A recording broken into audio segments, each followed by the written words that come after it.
Hello, everyone. I'm back. And I was on here about an hour and a half ago doing a pro wrestling season boxing.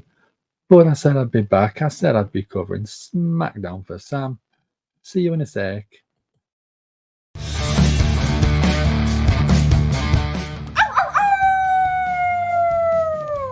Hello, this is Shotzi Blackheart, and welcome to Gimme a Whole Yeah! I hope everyone checking this out in Yorkshire and beyond is having a great day.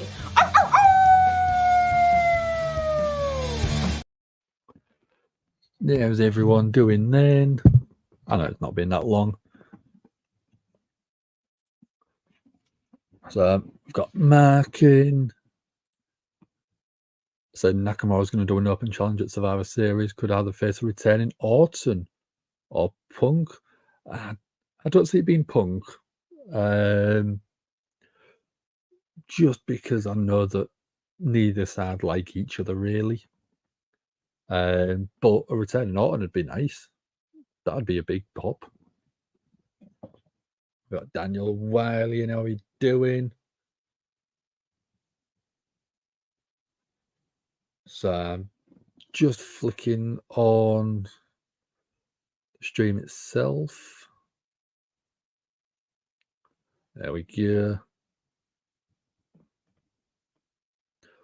So let's have a look, see what we've got on tonight. SmackDown preview. So we're getting Rey Mysterio and Logan Paul to weigh in. We're getting Bianca Belair versus Bayley, the Brawling Brutes versus Pretty Deadly in a Donnybrook rules match. And then Kevin Owens and Austin Theory going head to head. And by the sounds of it, we're going to have Nakamura show up as well. It's so weird seeing me over on the blue brand instead of the red brand. I mean, it's like Cody Rhodes showing up on the SmackDown, innit? It's weird. It is weird. And it's gonna feel even more weird because one, it's an hour earlier, and two, it's an hour shorter. So we're just getting a recap of SmackDown last week, and one of the best things I've seen since probably is not feeling very oozy is LA Knight interrupting Roman Reigns' entrance. It was such a good call, and whoever booked it was absolute genius.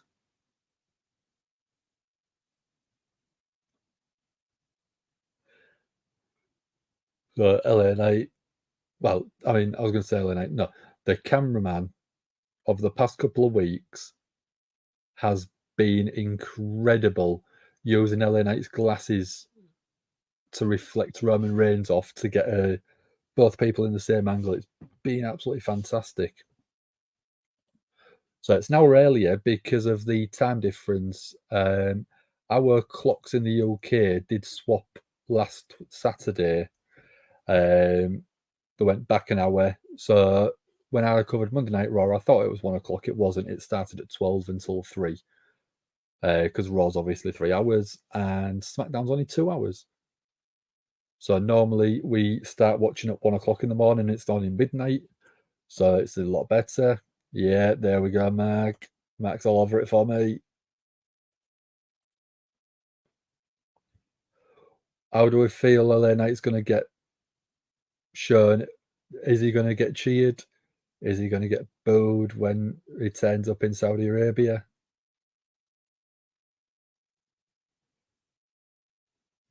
Jimmy also go through a table from LA Knight.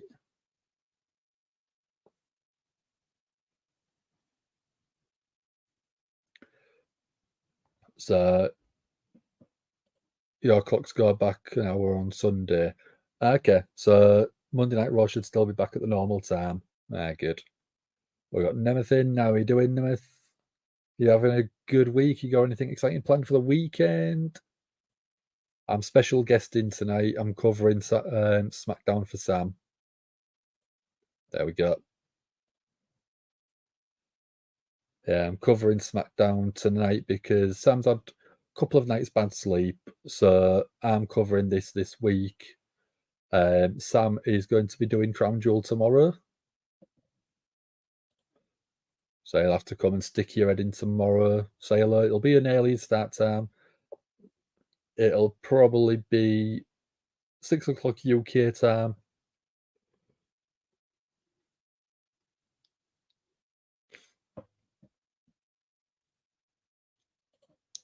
Saudi fans asking Hunter for a mania there.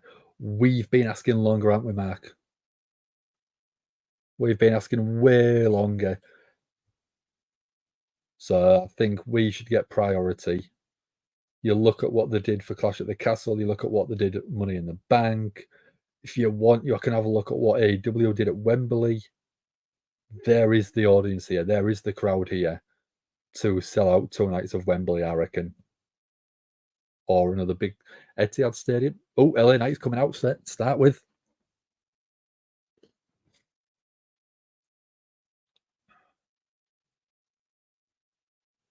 I always thought the LA Knight sort of logo mask thing that's on the Titantron display wall looks like Lord Zed from Power Rangers. They're already going the World Cup again. They can't have everything. No, it's a bit unfair, isn't it? But they've got enough money where they can throw money and be the highest bidder. So, yep, tomorrow, Crown Jewel, undisputed WWE Universal Championship, LA Knight, yeah, going up against Roman Reigns.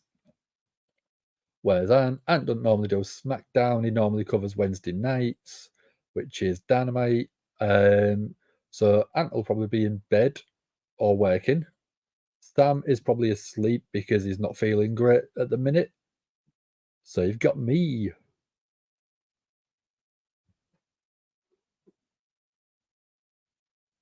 Crowd are popping so much for LA Knight.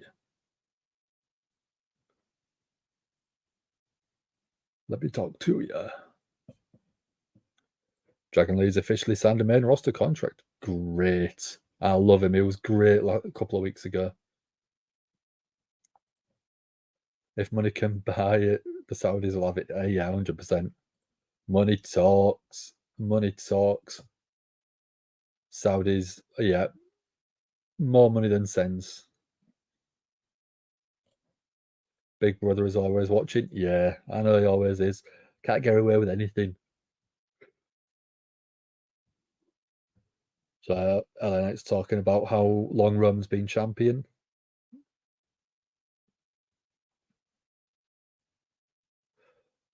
But he's talking about hitting Roman with a BFT. So tomorrow at Crown Jewel, it goes no different, which is going to be exciting. Observing it, how are we doing observing? We've got Nomar in.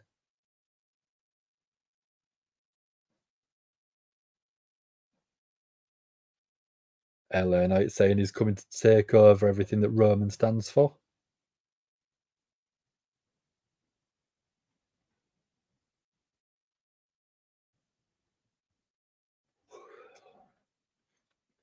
Yeah. Have you ever told me how much you appreciate me? Yeah, you have. Oh, we're getting the big dog Roman coming out. Yes, you've told me. Not enough. Only joking, dude. Good evening, Nomar. Are you up observing?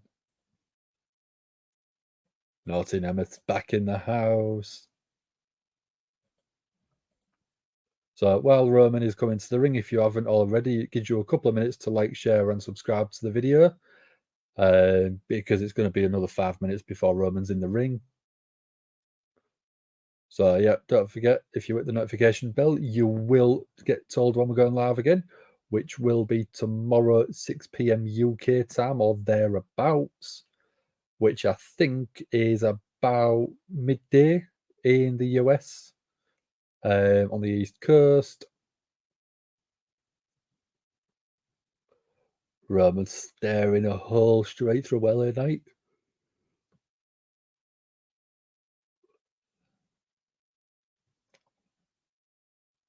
And then you've got Paul Heyman stood behind. I thought a couple of weeks ago when Roman wasn't on the shows, Paul Heyman looked a little bit disheveled. But now his big dog, his tribal chief, is back. He looks phenomenal. Is Liv Morgan back? Not as of yet, as far as I'm aware. But hopefully it won't be long before she's back. I think she's been doing some performance center stuff lately, which is good. It's exciting to see because it means that she is on the road to recovery. Is everyone excited about Crown Jewel? I would be if I'd be watching it live, but I'm not able to watch it live. So I'm going to have to watch it on Sunday, I think.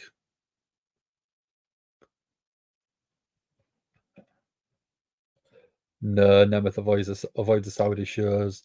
Yeah, I know quite a few people that refuse to watch the Blood Money shows. If you want Liv Joe back soon, though, yeah, fingers crossed. It won't be too long. So I've got a couple of snacks, as I always do. It's me. I've still got my banoffee fudge, which I had on Monday. I've got a few bits left of that. I've got my miniature Kinder Buenos. I forgot a drink. So when we get to commercial break, I will just go grab one. Roman's finally going in the ring. He's giving an evil glare to LA Knight. LA Knight's just looking straight back at him. Out of the two, LA Knight looks more confident, I think. Oh, the talking trash, can't hear what they're saying, but they are talking to each other.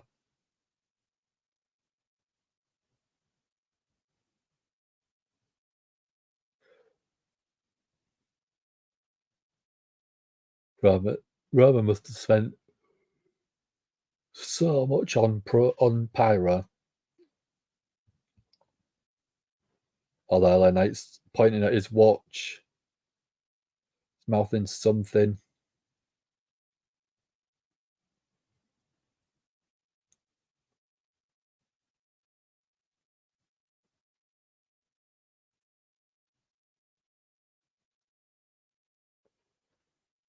So just getting a face off. So at 1 p.m. Eastern, 10 o'clock Pacific. There you go. So, yep, it's an early start for you guys in the US tomorrow. It's an early start at a reasonable time for us in the UK, which is good.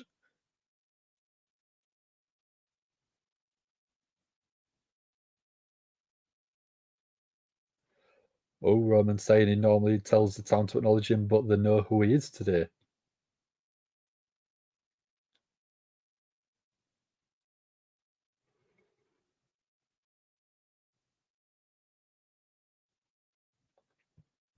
Oh, Roman's going to introduce himself to LA Knight.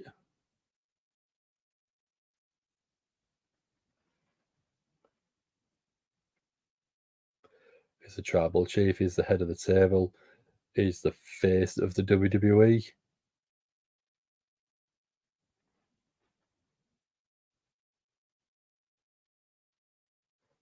What else are we going to get?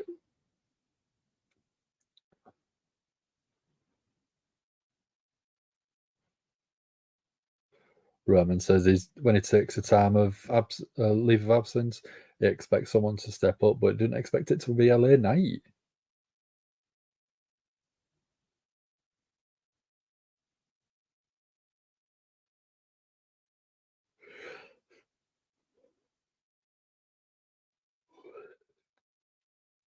Oh, Roman's actually telling the crowd to chant LA Knight, putting LA Knight over.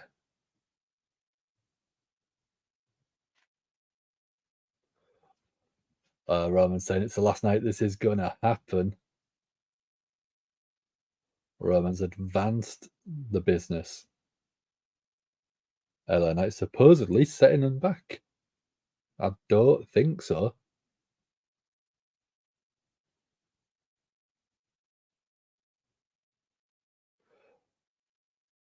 Paul Heyman just behind shouting, "You're the star." Paul Heyman's so good.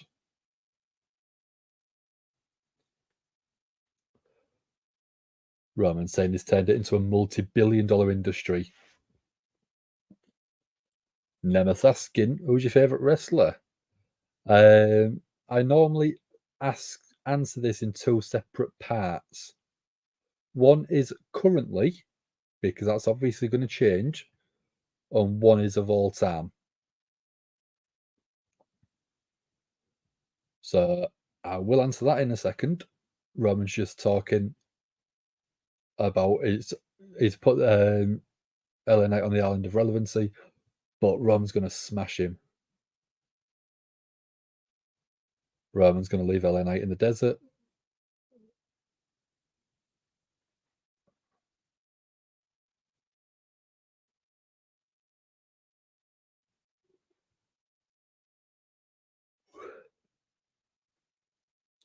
LA Knight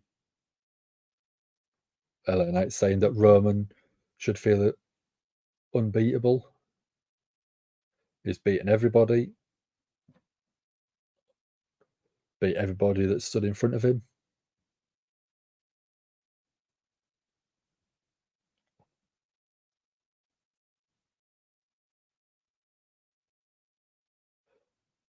LA Knight say he's not here to finish something, obviously alluding to Cody Rhodes' story. LA Knight's here to start something, yeah.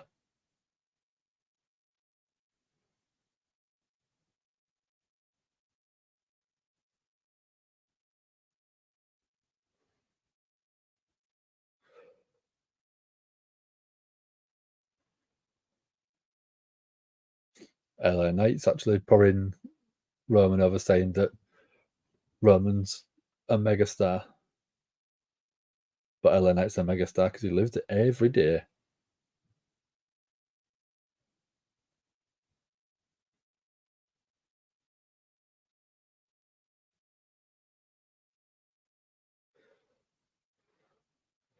LA Knight saying make sure he's good and done in the desert.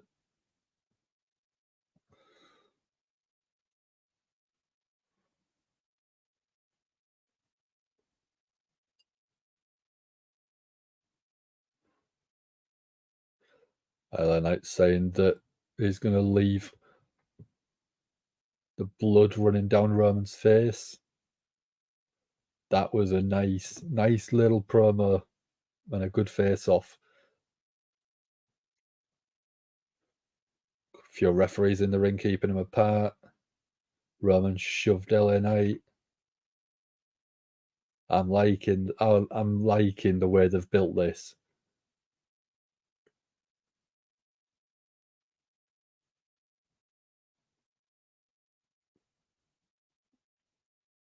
Such a good pairing on the mic, I think. I'd love to see The Rock go up against someone like LA Knight on the mic, because I just think that'd be absolutely phenomenal. So just getting a promo for the matches tomorrow night. Oh no, later, the items later on tonight.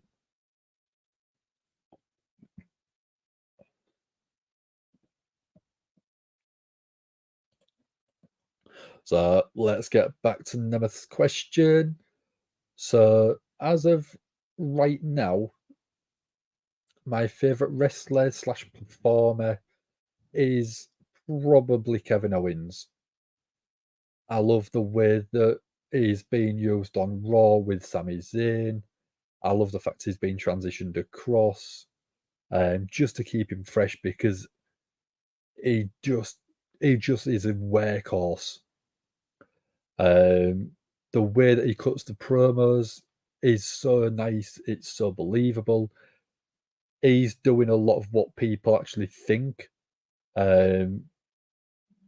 He's breaking the fourth wall by pointing out people coming out, interrupting, and it's just such a great character trait to have. But probably my all-time it switches between Mick Foley and Chris Jericho. I toss between the two, depending on what I've watched most recently from each person. Jericho, I think the way he's been able to reinvent himself time after time in multiple companies is phenomenal. But you look at the way that Cactus Jack did, he pushed wrestling to different leagues, and it was always he was putting his body on the line week in week out for the benefit of other performers, which is a very selfless act.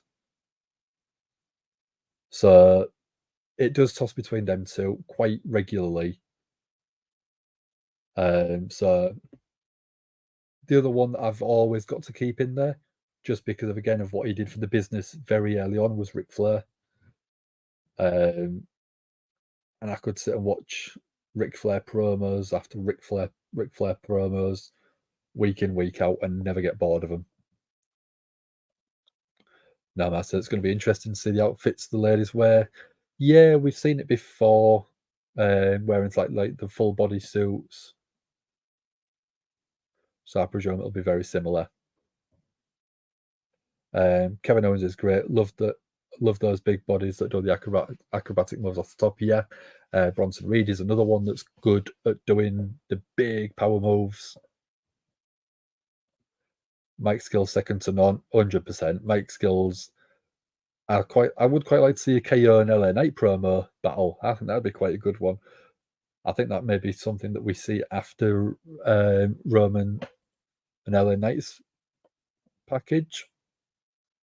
Do I like AEW? Yeah, I think AEW was fantastic. I think it goes off the rails every so often, but in terms of putting on a great show, they know how to pull it out. I was at All In earlier this year in Wembley, and I think the AEW premium live event pay-per-views are usually top draw. There is usually a match that's a little bit out of place, or it ruins the momentum. But All In didn't have that. All In went just tier after tier after tier, all the way up to the top. It was an unbelievable show. You can get a vote, Hassan, don't worry. Is it weird seeing me on a Friday night?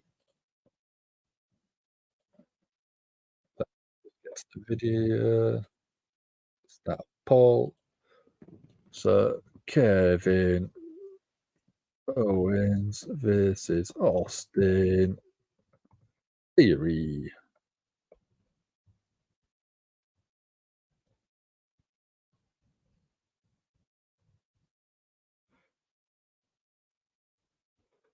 So I'm going to just quickly start this poll. I'm just going to go quickly grab my drink, so I won't be a second.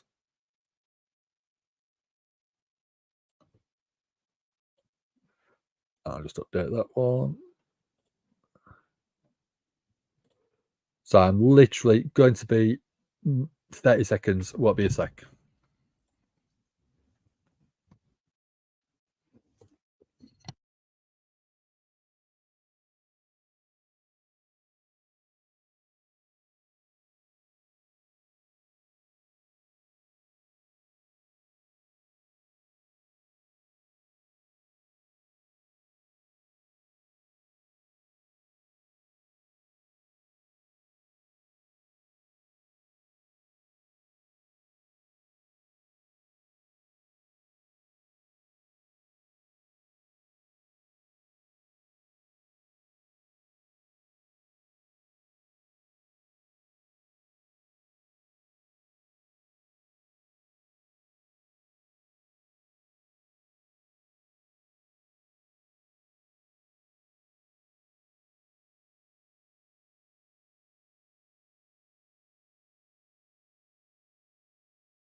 I'm back. Told you I won't be long.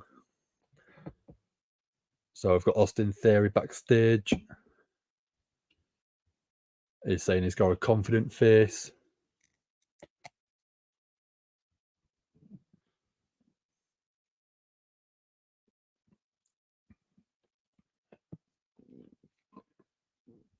theory saying that Kevin Owens has got a face only a mother can love. Oh, is that is harsh. How was my Halloween last Monday night? It was boring. Um, all I was doing Monday Night Raw, so I was sat here with you guys, even though it was technically not Halloween for me.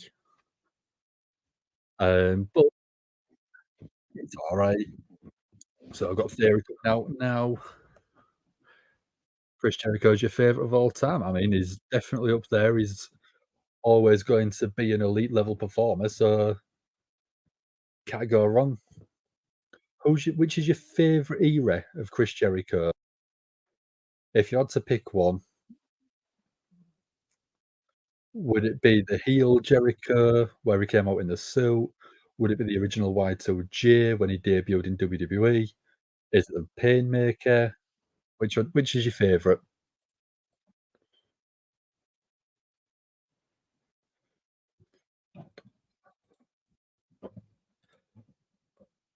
Where's the banner gone? There it is.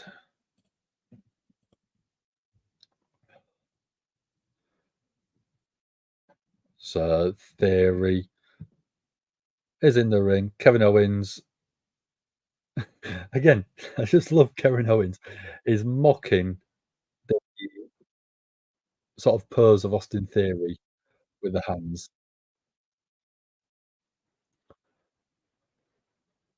I love the way that Kevin Owens changes his little detailing on his outfits when he moves across to a different brand.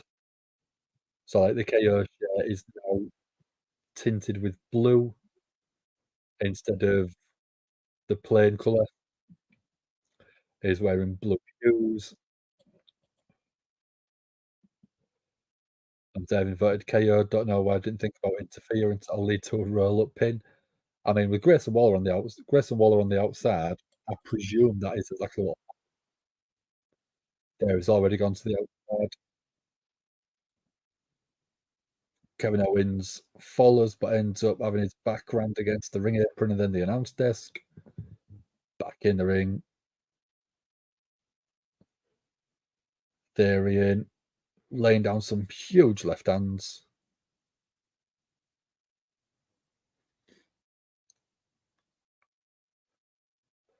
Kevin Owens pushed into a corner. Theory climbs up to the second rope. 1, 2, 3, 4, 5, 6, 7, 8, 9. Was going for number 10, but KO blocks it. Big right hand from KO. Atomic drop. And a clothesline takes Austin Theory to the outside. I hit roll up pins. Yeah, no, man. I don't like them. I think there is a time and a place for them, but not every week. Is Owens wearing shin guards? Is he going to start throwing head kicks? Maybe. Might be taking a leaf out of Brian Danielson's books with the yes kicks. Never's favourite is the Inner Circle. I thought the Inner Circle was great. I mean, he helped build up Sami Zayn. I don't think they did enough as a faction, but they did have some absolutely brilliant showcases. Um, I still, for me, the Y2J 99 to 2003, 2004 character is still probably one of my favourites just because it was when I really got into my wrestling. So, yeah, 2000, 2001 Undisputed Champion is one of my favourites.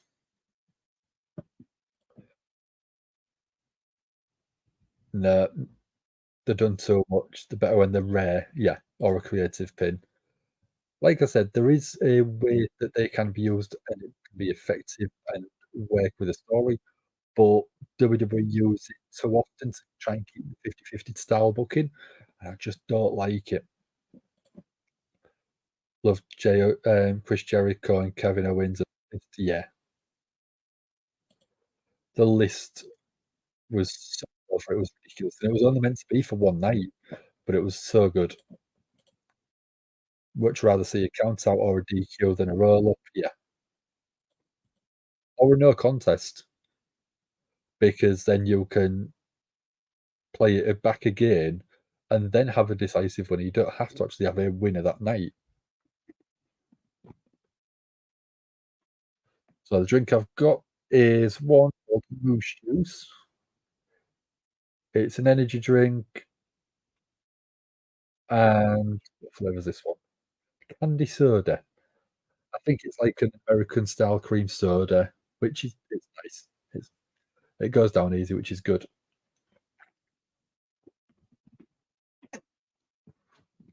We've just come back up to SmackDown. I almost said Monday Night Raw there. It's just a way of giving a win to someone without letting them get over. Yeah, 100%. If you have a if you have a no contest, they technically didn't lose the match, so they can play off that, say, "You didn't beat me," and it can generate heat.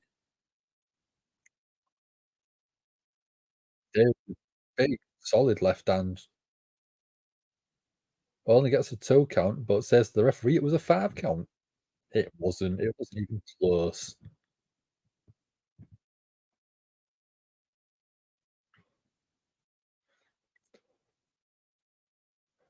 Airtown Airtown down being called by Theory.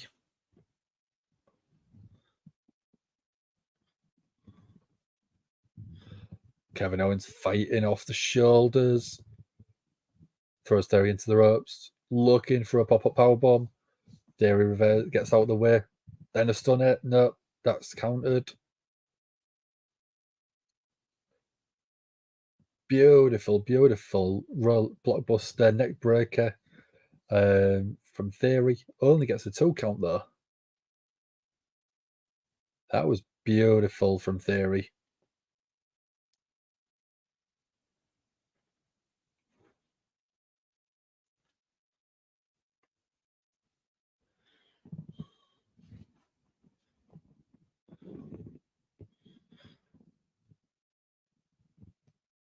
So, how are people finding the tag team of Theory and Grayson Waller? It's supposedly going down quite well with management, and a lot of people seem to have got behind it, which is nice to see Theory getting some sort of push. Grayson Waller, I think, is meant to be like a bit like a protege. Beautiful. Kevin Owens with a huge suplex off the top.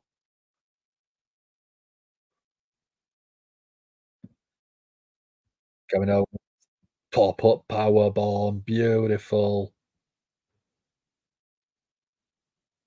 Staring a hole in Grayson Waller, saying, "Watch this. Watch this." Stunner. Beautiful. Gonna get 1, 2, 3 count. Kevin Owens gets the win there. Everyone knew it was gonna be KO. Misfits in the wrong stream because someone called Dan is doing SmackDown. Yeah, could be. I hacked in. I've decided I've done Monday Night Raw. I'm gonna hack in and do SmackDown instead. Block Sam so he can't do it. How we doing, Misfit? We got Michael in. How you doing, Michael? Don't worry, you're not seeing things. Yes, it's me covering Friday Night SmackDown instead. Sam's going to be covering the Crown Jewel show tomorrow, 1 o'clock Eastern and 6 o'clock-ish in the UK, which is such an early start.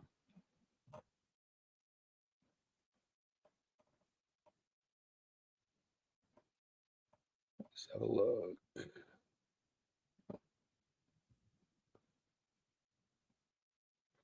So we've got Bianca Belair backstage.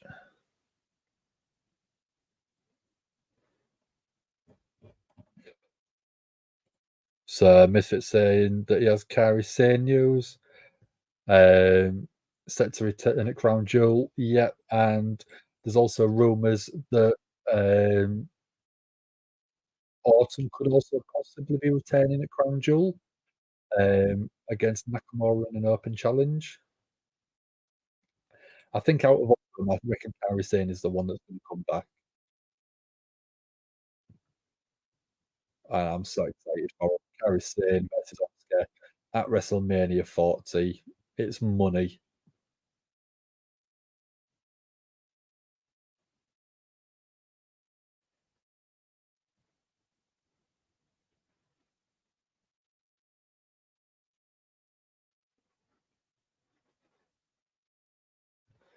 So we're on a commercial break. Snacks Dan, you should have been here 5 minutes ago. I just did say what I had. But because it's you, Michael, and you're a regular, I've still got my Kinder Bueno minis. There isn't that many of them left, though. And then I've got banoffee flavoured fudge. So it's banana, toffee. So if I'll grab a piece out while we're on commercial break. So you've got two different sections. You've got a banana section, and then you've got a toffee section. And it's absolutely delicious.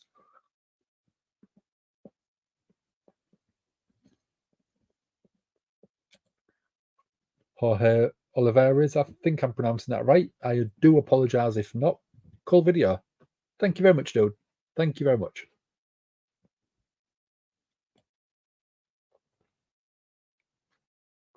Yeah, being torn between choosing a best friend and Damage CTRL is a great story. That was brilliant as well. Yeah. Yeah, that's going to be an exciting story. Sounds really good. Oh, it is. Oh, it's delicious.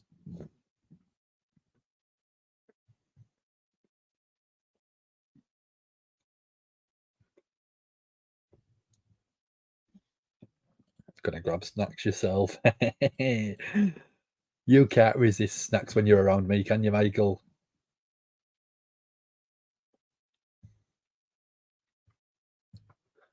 So we're on commercial break still.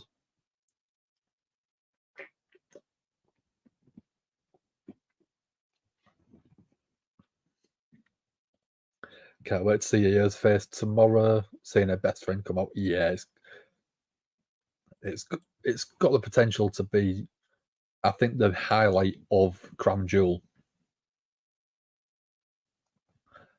I know the showcase of matches is great. Do I see any surprises? Not really. But I do. When I say surprises, I mean surprises in the match outcomes. So, 5 o'clock it starts in the UK, not 6. It's going to hit different. It's going to be amazing. I can't wait. I'm here for it. The only problem is at 6 o'clock, well, at 6:30, I'm at a theatre show. So I won't actually be here to watch it. I'm going to have to watch it afterwards.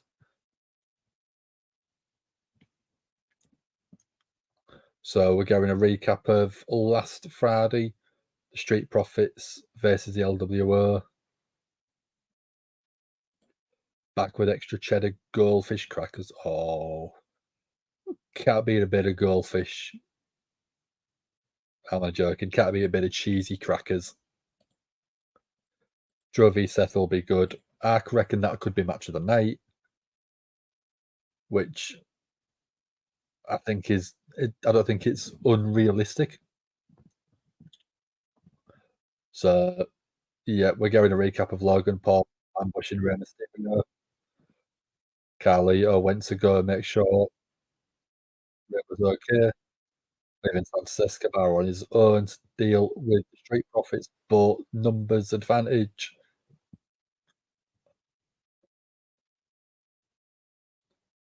Yeah, that number a real killer. AO didn't want to fight Bianca and so we're going Logan Paul backstage with Hurt Business 2.0.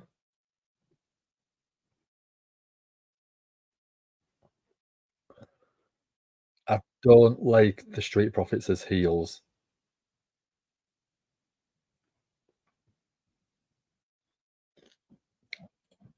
Paul versus Ray should be as good as well. I reckon that could be a fantastic match. I think it's got the most potential to be the best match from expectation to outcome.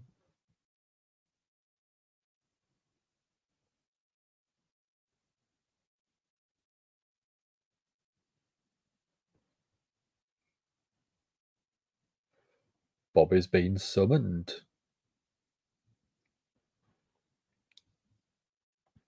Yeah. Street Profits as heels doesn't work for me. Especially when you've still got Angelo Dawkins smiling through heel promos. Just doesn't feel right. Salva, I presume that's hello for in Brazil. But welcome, thanks for joining. Kyrie being the catalyst for Rio's babyface turns amazing. You could have Kyrie team up with Io against Damage CTRL, which is awesome.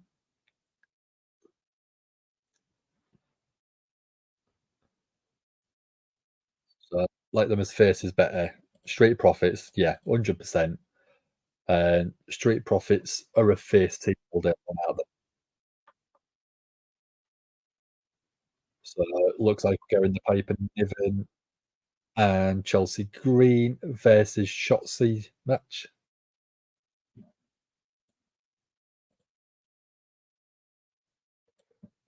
So we've got Niven and Green versus Shotzi, and we'll just wait to see who it is.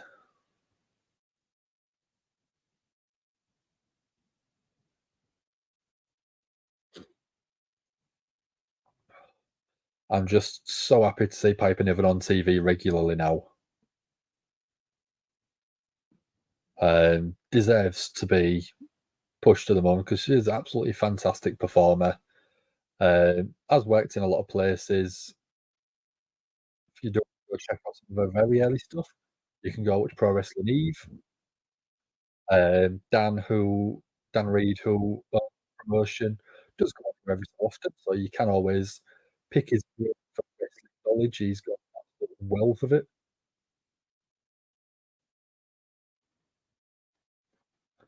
So we're going a promo from Seth versus Drew.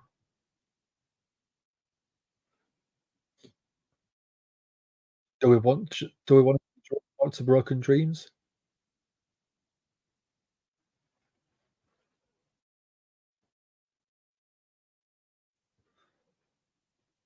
I kinda want Drew to come out to Broken Dreams again like he did at Clash at the Castle.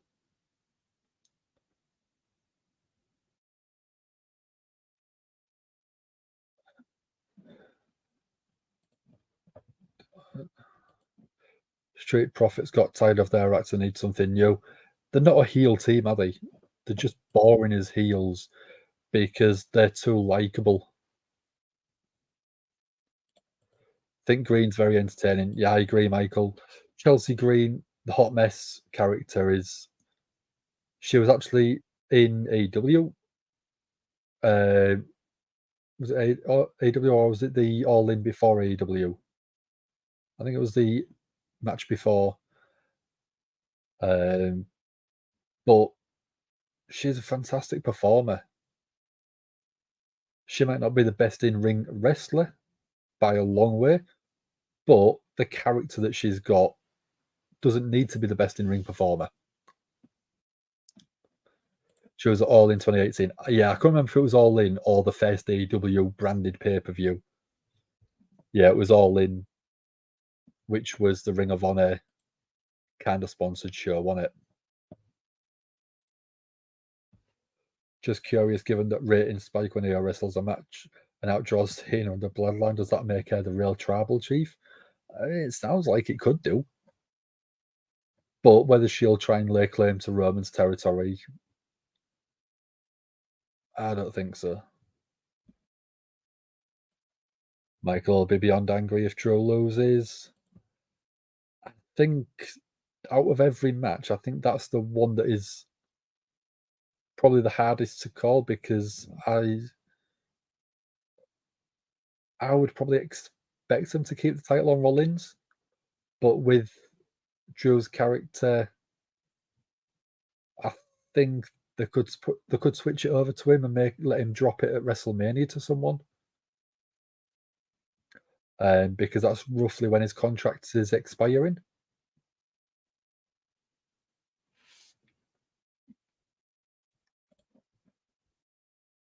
Pay's asking, who do we think will win tomorrow? Roman or LA Knight? Get your answers in the chat below. I think it will be Roman. I think it'll be the tribal chief. Yeah,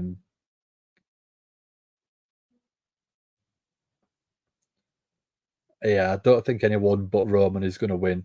He's dropping the title to Cody at WrestleMania.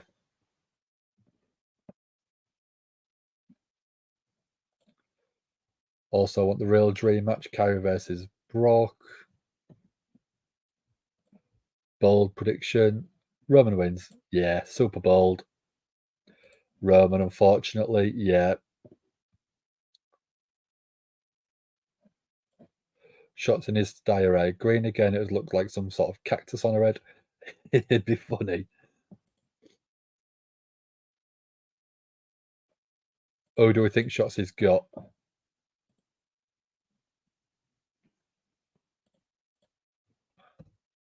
Oh, have we got Jade Cargill?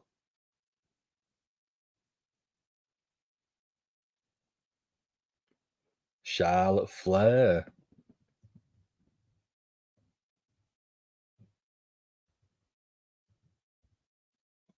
Let's get that poll ready for you guys.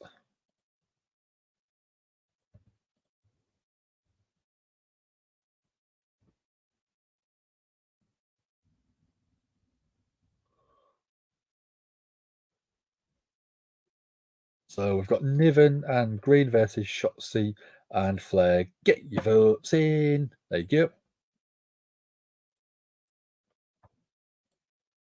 We hope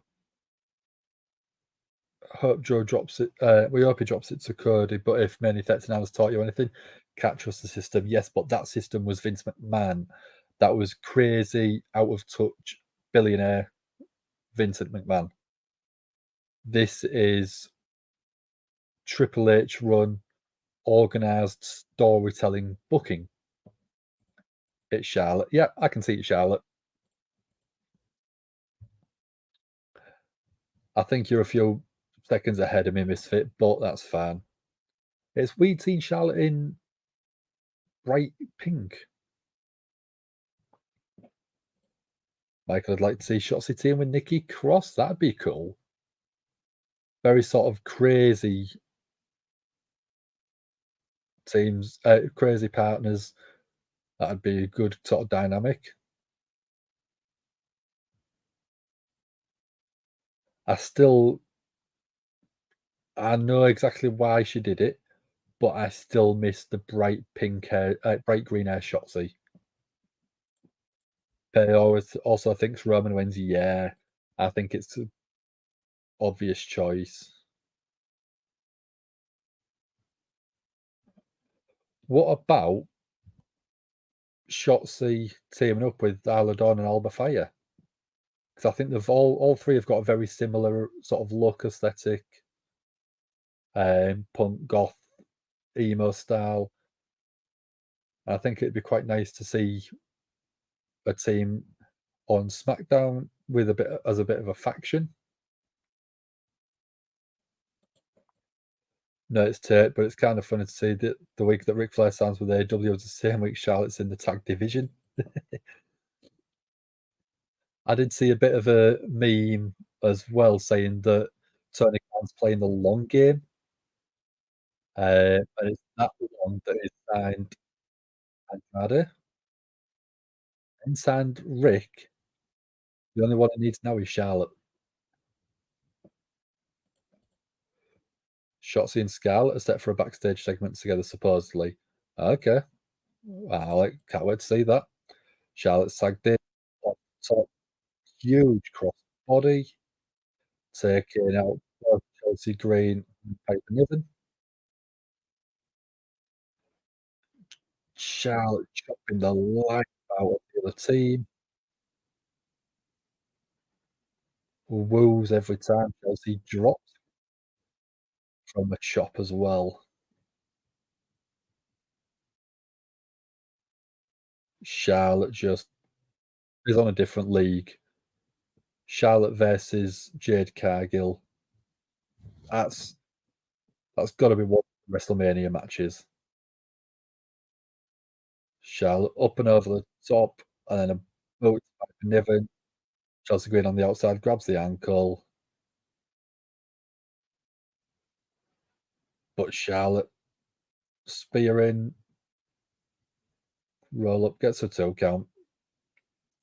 Chelsea gets tagged in. Piper Niven hits a big boot. Chelsea up to the top. Went for something off the top. Oh, huge boot straight to the face. 1, 2, 3 count. Shots in Charlotte, get the win.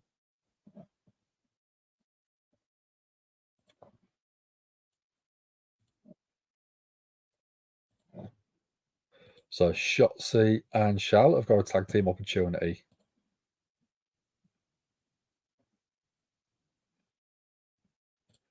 So Bobby gave Piper the belt when Sonya got hurt. Yeah, lots of great TV time. I like Piper. She's a phenomenal performer.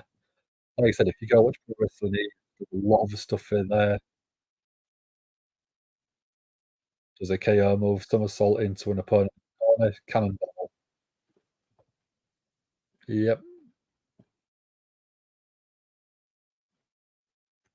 That ghost hunting series Shotzi and Scarlett was doing got over and became popular, so not surprised. Yeah. If something's over, they're gonna push the people because it's more eyes on the product, isn't it? What I'm gonna do on the weekend, so Saturday, I am I am off work, but I'm not watching Crown Jewel. Uh, I'm going to a show called Ayers Rock, and then Sunday I am working all day, Hassan. What about yourself? So we're going to recap of last week's SmackDown, John Cena's promo with Paul Heyman, setting up the solo match against Roman.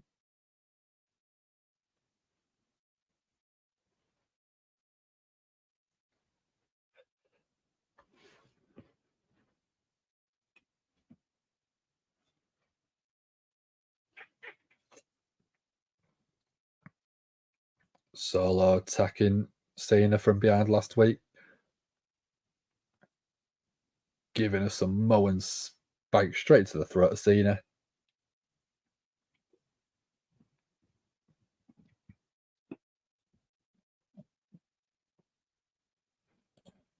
So Hassan's going to be watching Crown Jewel at 6 p.m. on Peacock. Nice.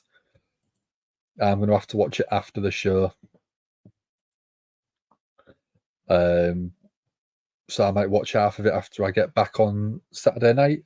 I might watch the other half Sunday morning before work. Cena's been on solo during this show is fire. Just wait. Oh, okay. I'll keep my eye up. Hoping to have a show in Brazil again. Want to take a photo with your idol Seth? Fingers crossed you do. If you manage to, send us a photo. Tweet it out to us. We'll retweet it for you, man. Michael's got some Rocky Road ice cream. Nice. Never a big ice cream fan. It's what's probably in the past 10 years I've had it twice, 3 times. And then early this year, I was in LA with the gang at WrestleMania, and one of Dom's good friends took us for ice cream, and it was something called matcha tea ice cream. And I didn't really want to refuse because I wanted to be like, polite to Dom's friends, obviously, because I'm nice. And it was beautiful. So when I went to San Fran early this year to see my family, um, everywhere I was going, I was looking out for it. And we went into Chinatown in San Francisco, and there was a little sort of ice cream bar place that had it on the wall. So I went straight in and I bought some, and everyone tried it, and there wasn't the big fan of it, but I loved it. It was beautiful. So I'm trying to find somewhere across the that does it because I want some more. But trying to find matcha ice cream in the UK is probably going to be hard work.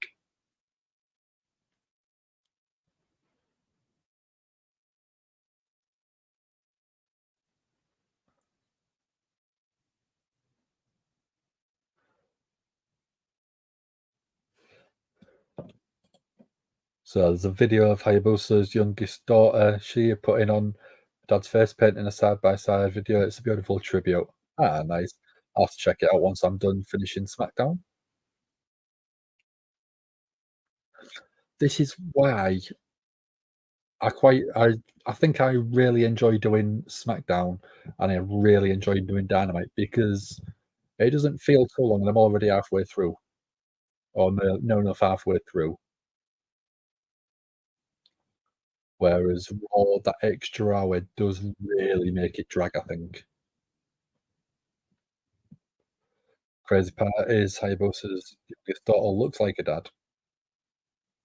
Well, I mean, if they're the same bloodline, should look at least a little bit like him.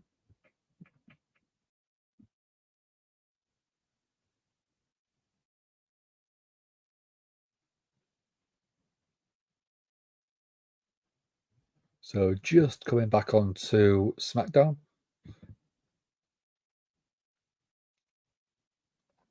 So we're in Solo Sikoa coming out,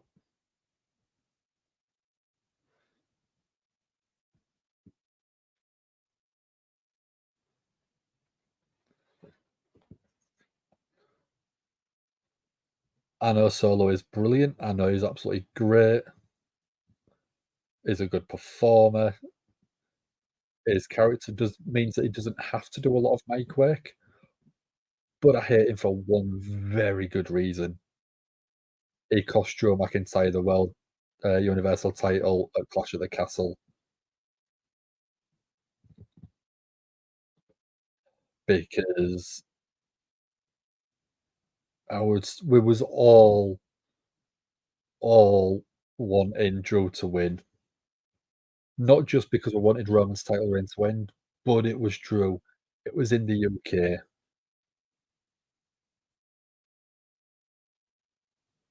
It just was devastating. Having one of the coolest legends in Hayabusa as your dad is great. I mean, even having him as a distant relative would be amazing to say that he's my long lost cousin, if you want, or long lost uncle.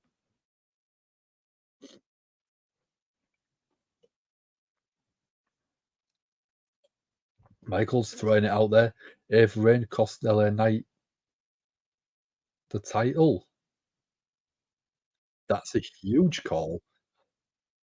For people who don't know, Ava Rain is actually The Rock's daughter. She's in NXT at the minute, so could be something that they'll do a bit further down the line, maybe.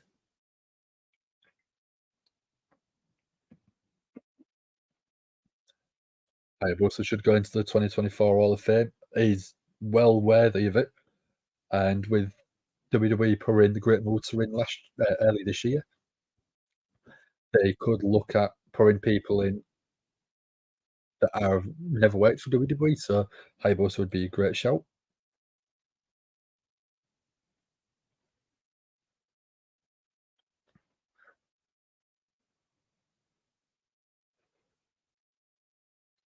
Solo staring straight down the hard camera.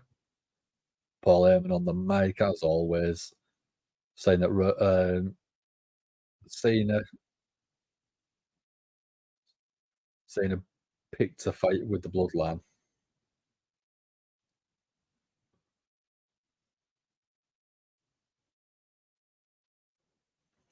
Roman Reigns turns to the Enforcer.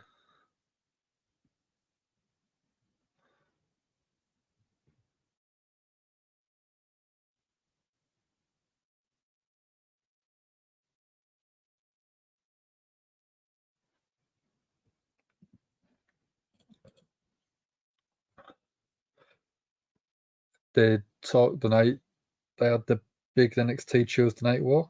What do you mean on that, Michael? What do you mean on that? Sorry, dude.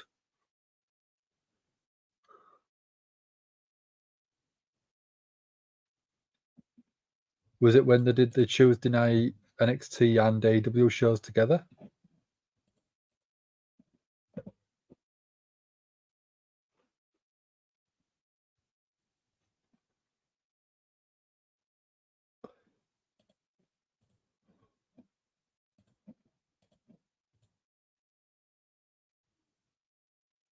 So Solo's taking the mic. It's not very often we see him on the mic. That's he always got to say.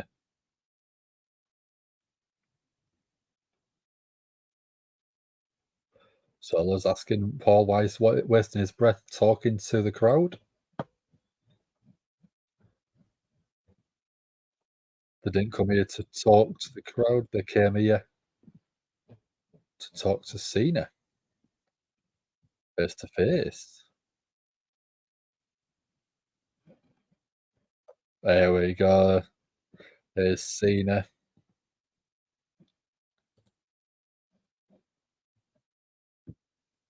My God, the man speaks. Solo speaks. Oh, that's when Paul talked to Ava. Oh, okay. So that makes sense. So 3rd of November is what I always do. If you haven't seen me before, I always go to wrestler birthdays on the shows. So the 3rd of November, which is when it is in the US, you've got Dawn Marie, who got married to Tori Wilson's father years ago.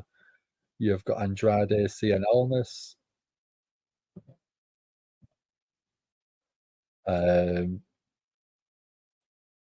That's who Charlotte got married to, wasn't it? Yeah. I don't know why I was questioning myself. You've got no one on the 4th, which is what date I'm in. But then Bonfire Night, you've got Alexander Wolf, who used to be Insanity in WWE.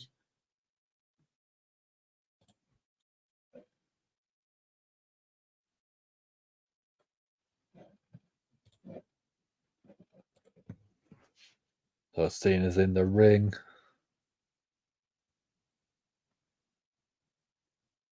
Solo says he's annoyed that he's got to wait till tomorrow to fight Cena. But Solo's been ordered by the tribal chief.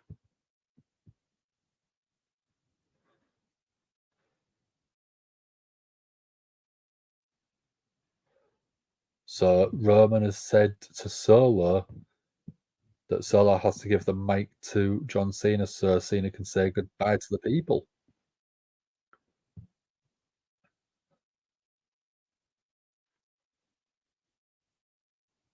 At the end of tomorrow, you won't be able to say goodbye to them because of the Samoan spike. It's a nice, simple promo. And it's a nice, simple story they've told. It's not been overcomplicated. It's been nice, straightforward. We're going, let's go Cena chance, but we're not going the Cena sucks.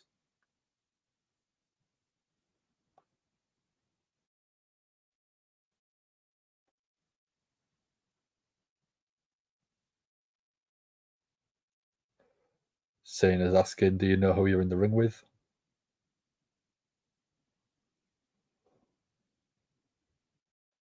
Cena sounds quite rough after the Samoan spike last week.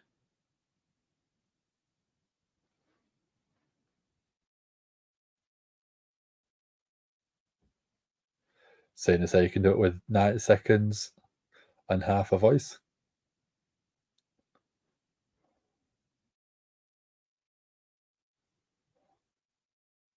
Seeing as saying he's not going to say goodbye to them, he's going to say goodbye for them. So they only got the job here because of his cousin.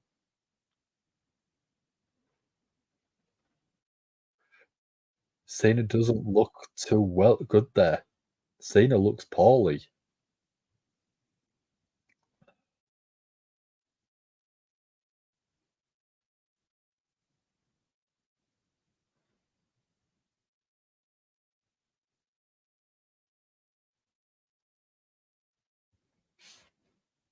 So Cena's saying that you've got to tape that thumb up properly because it's the only place it's going is straight up his own rear end.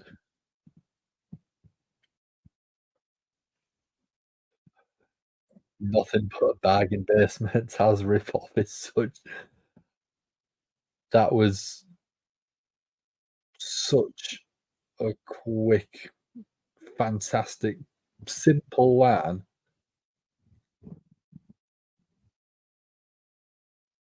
Yeah. So we've got Damage CTRL backstage. Bayley saying that she's gonna put Bianca Belair down for good.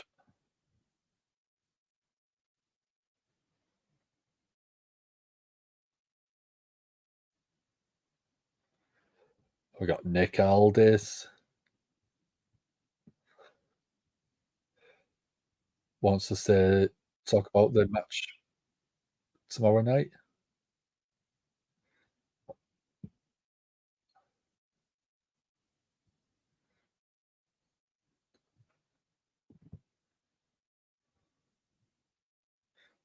So Nick Aldis wants to make sure there is a match with the winner.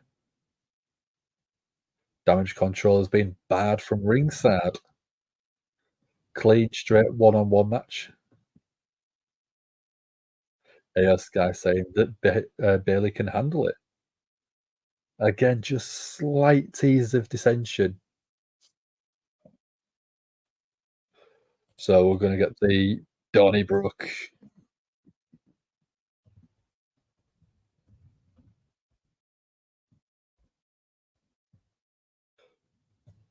Pretty deadly.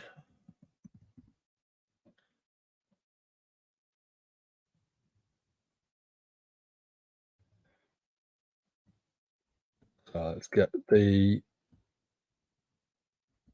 poll going. Brawling Brooks, pretty deadly. It's fight night. Get your votes in. There you go. So let's done. Forever look at him and see Taz. What you want is a singlet now, don't you? Instead of the shorts. AO's like, yeah, you're on your own, Bayley. Yeah. Bye bye, Bayley. I've got my best friend back tomorrow. Fingers crossed.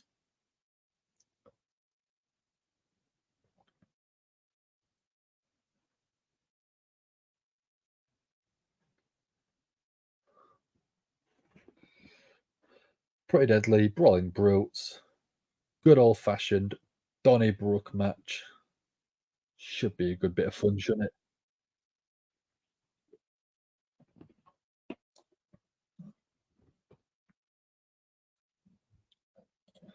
Love how she wasn't even being bothered being bad from ringside. No. I mean, she doesn't have to do anything. She's can sit and chill. Doesn't have to worry about Bayley saying, why didn't you help me out? Because she's not allowed. She can have a nice, easy night.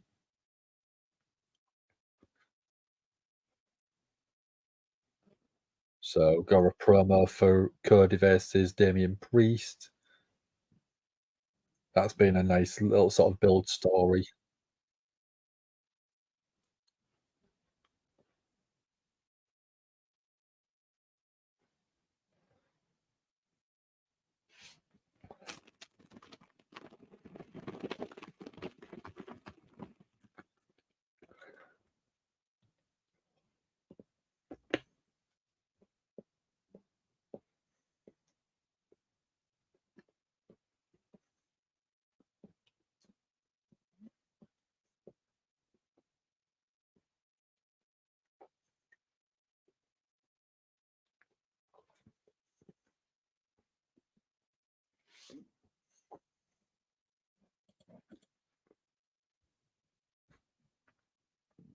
segment set up Bayley as Io's next challenger for possibly the Rumble.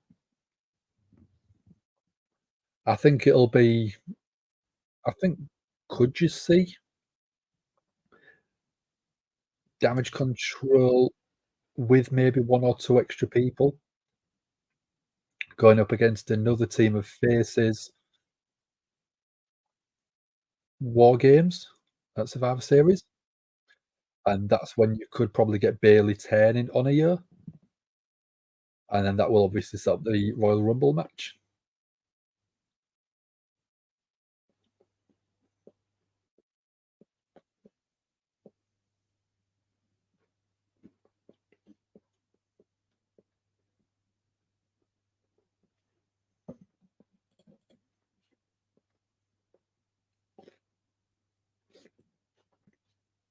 What do I think about that idea, Misfit?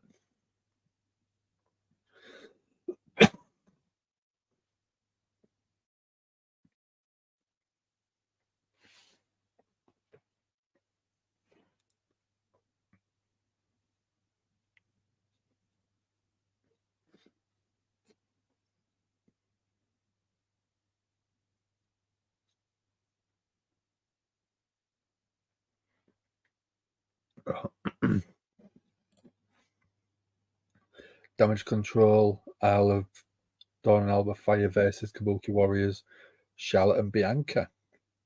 Great pairings. I think that'd work. You've got a good couple of people in there who don't mind doing high risk spots. So yeah, I think that'd be great.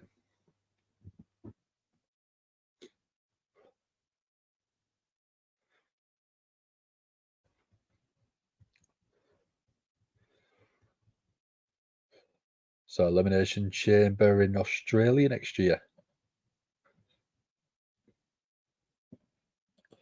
Kyrie's insane elbow from the cage. It's a thing of beauty, her elbow.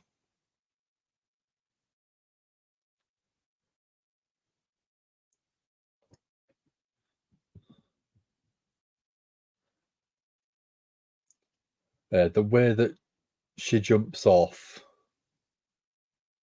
and twists her body and extends the body in midair is a thing of absolute magnificence.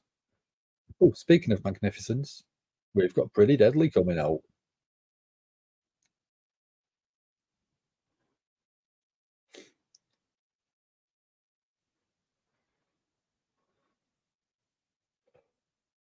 Oh, Brawling Brutes are interrupting the entrance. Beautiful. Yes, boy. Ayo's just giving off cool energy aura. Ayo's just cool all day long.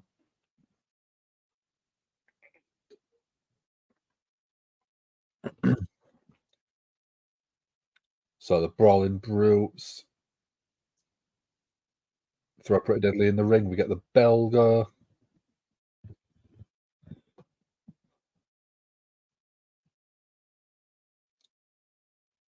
So Pretty Deadly tied in the ropes. We're going to get 10 beats of the bell.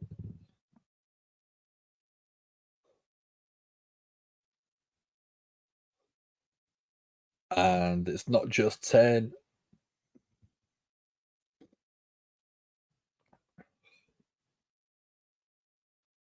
I still want Butch to go back to Pete Dunne because Butch has just hit a basement drop kick on the apron.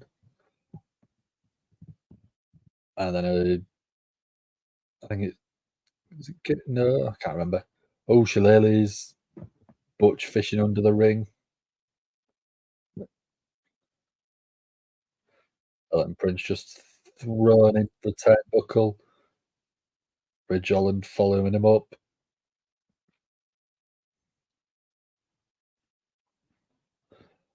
And Prince being held by Butch.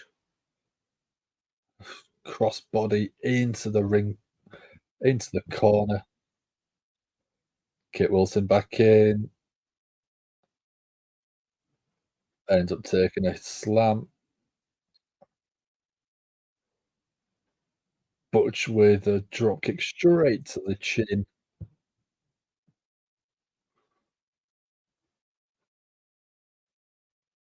Butch with a flying knee off the apron. Takes out Elton Prince.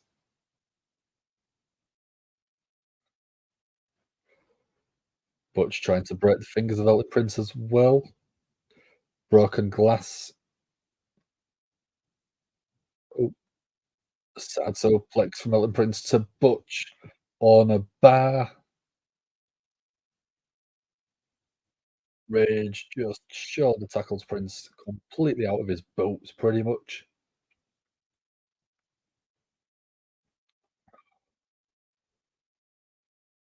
Kit pushes but Ridge Holland into the ring post.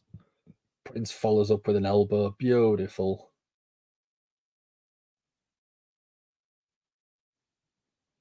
Pretty deadly with the upper hand.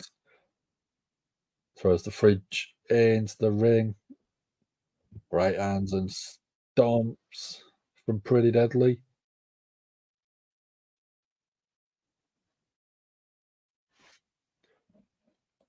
Prem's Sport Rants. How are you doing? Thanks for joining. Should be a good match among the Brits. Yes. Drops a hold, going back to Pete Dunne. I know, but it's Pete Dunne. It's Pete bloody Dunne. Shillelaghs. Pretty Deadly have got the shillelaghs. But Ridge catches it. Catches both of them. Ridge picks up both members of Pretty Deadly, dumps them over the top rope. That'd be great if he was in the Royal Rumble, so you'd want to keep that up. Pete Butch climbing up to the top turnbuckle. Beautiful moonsault straight to the outside. Very similar to Shout Sorry Hara moonsault. Taking everyone on the outside out. Going to commercial break. This has been such a fun match already. It's nice, simple. It's just going out there and having a brawl.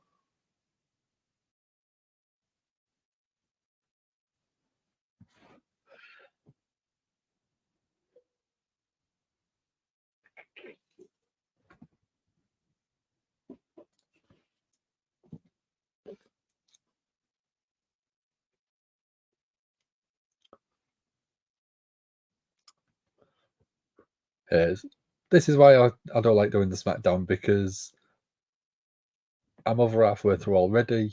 I can feel, I can in my mind, I can see my bed.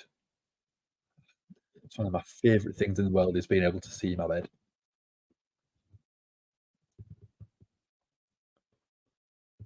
The only problem with it is it's still another 45 minutes away.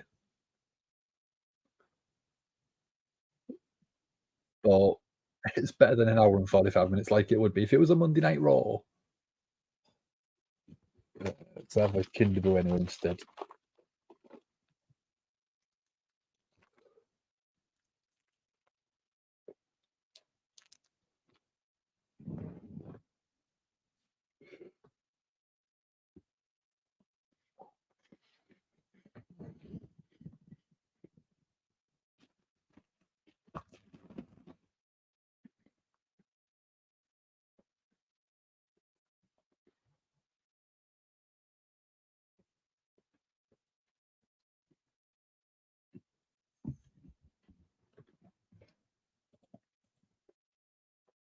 Raw's going across to observing City in February. Very nice. Will you be going to the show? Are you going to get front row? Just took a custom Solo Sokoa entrance video and put Taz's ECW theme over it. Share it as a video, put it on your Instagram, or put it on your Twitter and tweet us. That'd be hilarious.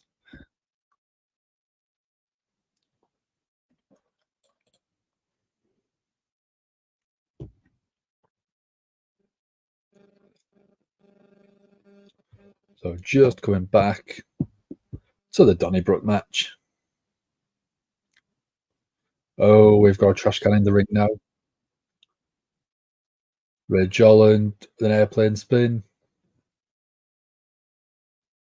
1, 2, kick out.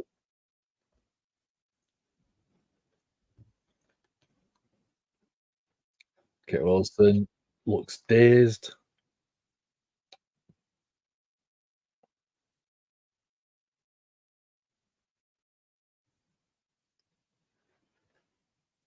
Ridge looking for submission. He steps over, walks to the center of the ring. Got a Boston Crab. Or Walter Jericho if you like. Pete Dunne's got an ankle. Don't want to leave Pete Dunne Butch with a body part like that. Nobody taps out the walls of Jericho anymore. No, no. No, it's not a submission anymore, is it? Although the Lion Tamer, I think, is a different beast altogether. Oh, Elton Prince with a stool straight to the back of Ridge Holland. That breaks up the submission.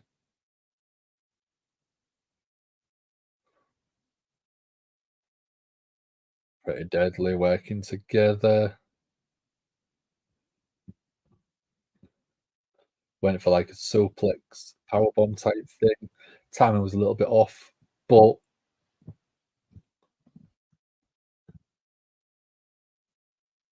still worked, I think. Yeah, I think it was just a bit of a missed time on that. It is line tamer again. No, but if he did, you know the tap out. Sent it to us on Twitter. Alright, not a problem. As soon as I'm done, I'll have a look. My Twitter's been playing up where it's not been messaging me to say that I've got a notification straight away. Yeah, I've got it. I'll have a look at it once I'm done. Thank you very much, dude.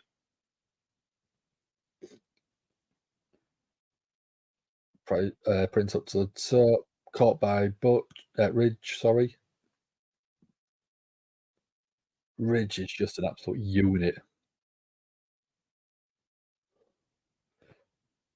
Gorilla pressing into a power slam. Insane strength from Ridge. Wilson. That was nice. Very similar to a Twist of Fate / Code Breaker.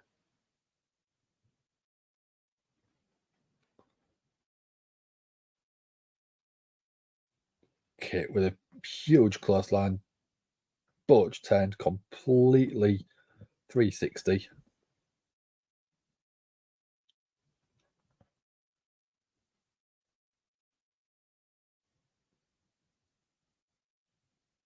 We're going, this is awesome chance. Match is more entertaining than observing thought. Right now, they're not even using weapons. Yeah, it's been a good fun match. The weapons have been there to enhance the story of the match, which has been fun. Oh, Elson with a shillelagh to Butch. Butch kicks out at 2 though, even after a shillelagh shot.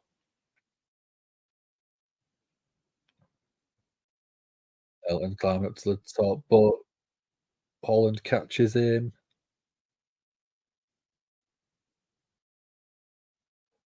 Oh, Elson went through a table from a powerbomb from Ridge. It doesn't really want to turn around. You've got Butch in the ring, ready, raring to go. Bro kick. Only gets a 2 count though. It's not Sheamus that's pulling it off though. Michael's off to bed. See you I was gonna say see you tomorrow, but you'll see Sam tomorrow, dude. Have a good night and enjoy Crown Jewel. Take it easy, man. See you in a bit. Taz just tweeted, "You can't see me." Taz is a worker, isn't he? This is getting better. It's getting better and better. We've got another table coming into the ring. Butch and Ridge setting that up.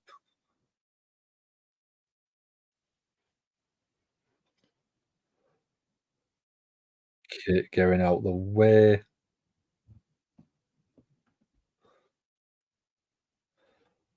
Ridge just chasing him down. Pretty much shoulder tackled, 3 barrels on the outside. Butch and climbing up to the second turnbuckle with Kit. There comes Alton smashing a bottle over Butch's head. What a pretty deadly looking at a neck breaker, powerbomb combination. 1, 2, 3. Pretty deadly Kit pick up the win. That was a banger of a match.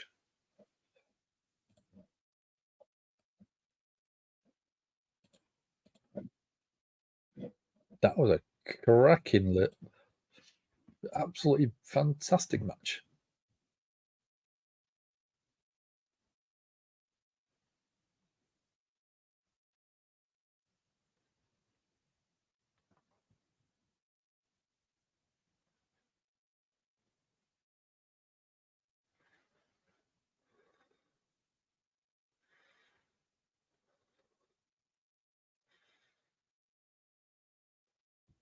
Yeah, I'd watch them 2 teams go up against each other again. Great fun, good chemistry. So them 2 going up against each other again, I wouldn't mind that.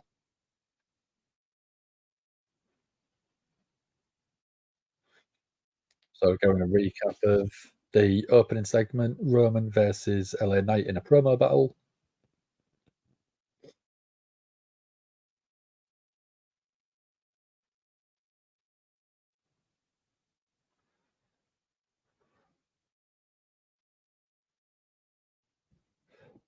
So Roman saying he's gonna smash LA Knight and leave him in the desert. LA Knight's replying,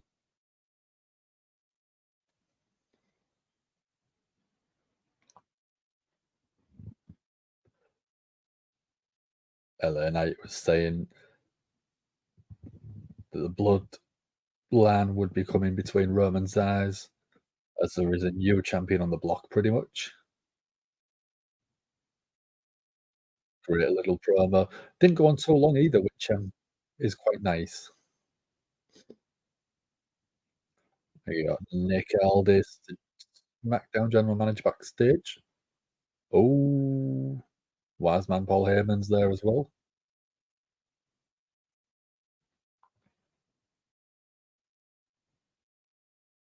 The wise man wants to give Nick Aldis some wisdom.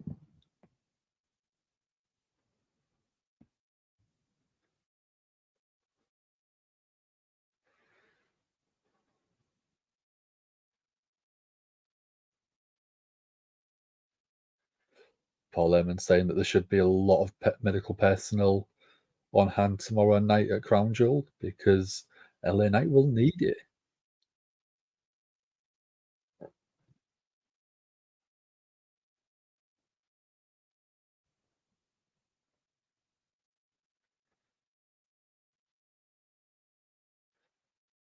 This is the most savage version of Roman Reigns we'll ever see.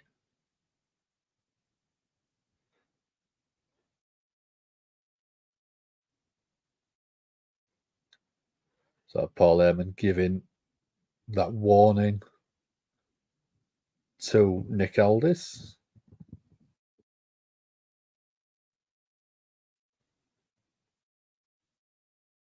It's been a good show, this one.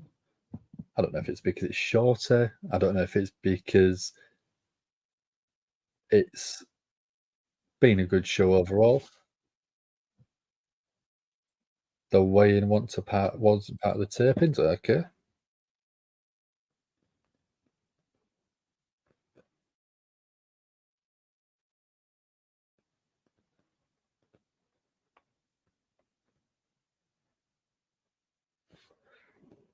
So we're on another commercial break, as always. That's the problem with the shows. Let's get weigh-in.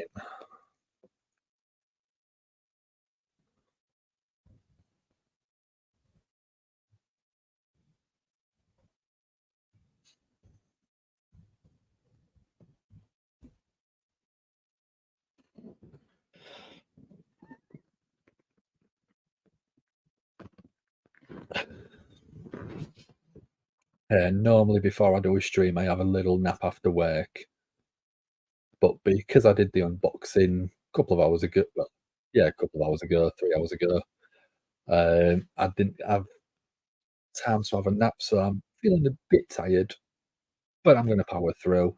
There's only half an hour left.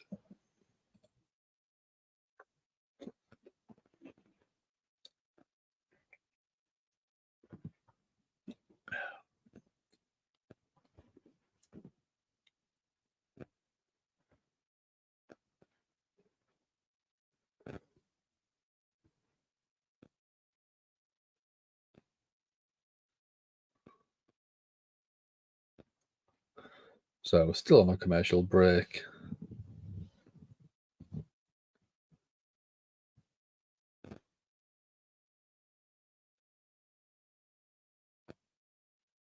Do we think we're gonna see, I mean, I know you probably already know Misfit, but are we gonna see Jake Paul, or are we gonna see KSI? I reckon we'll probably see him tomorrow.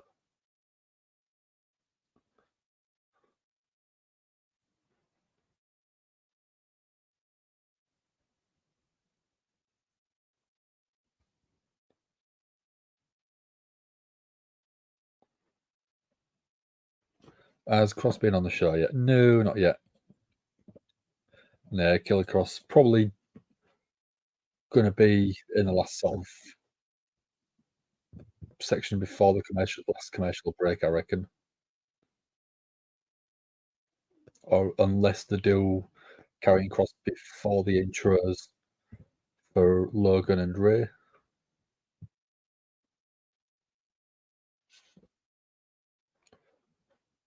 As far as you know, Carrie's the only person set for tomorrow. Okay.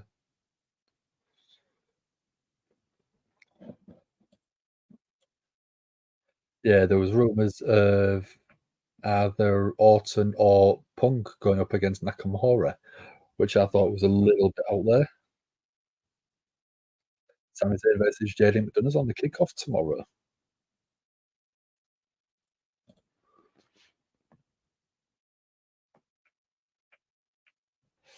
Chris is in. How are we doing, Chris?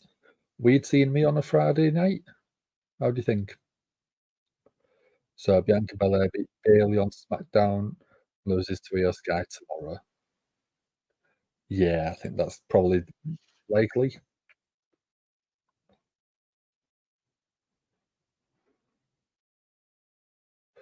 Orton's going to be part of the War Games match more than likely. If he's back, hopefully. If you're using a War Games match, you can protect him quite well in that. So we've got Logan Paul, and Nick Aldis introducing Rey Mysterio.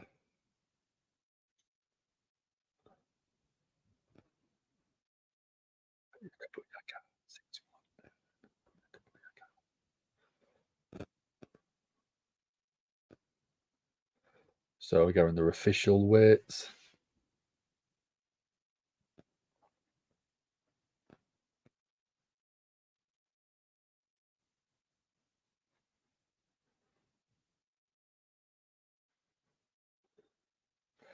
Logan Paul weighing in at 213.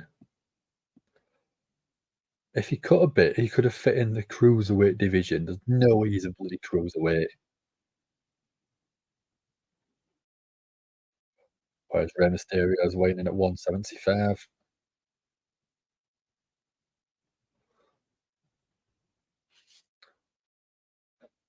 Had to be filmed in Saudi. I presume it will have been, yeah. Morgan's expected to be back soon for her injury. I hope she could return on Monday night. She shows up on Monday Night Raw. That'd be fantastic. Logan Paul patting Rey Mysterio on the head.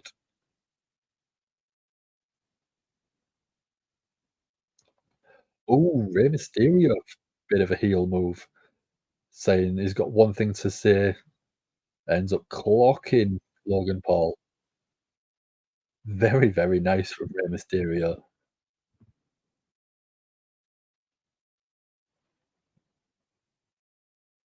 Do we think we're gonna see Logan Paul take the US title off Ray?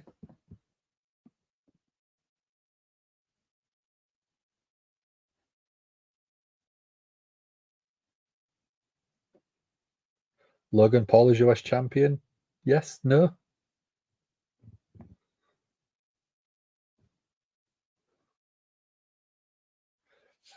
Observing thinks Logan's winning. Misfit thinks Logan's winning.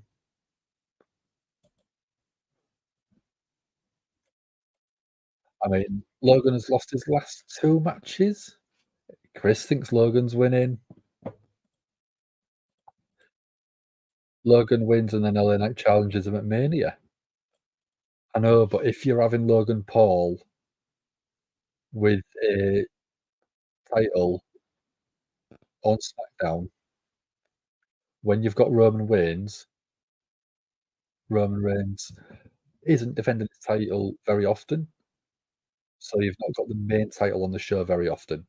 And if you put the US title on someone else who is technically a part-time performer,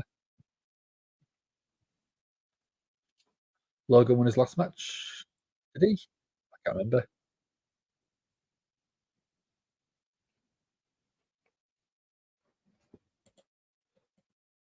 Not much of a story with belt on Ray, give it to Logan. I I don't think you need to give it to Logan. Oh, yeah, he did beat Ricochet, didn't he? For me, turn Santos Escobar heel and have Ray versus Santos Escobar for it. Have Santos Escobar take the title off him. That, to me, is the way I would book it. I think that's a more compelling story with the LWO.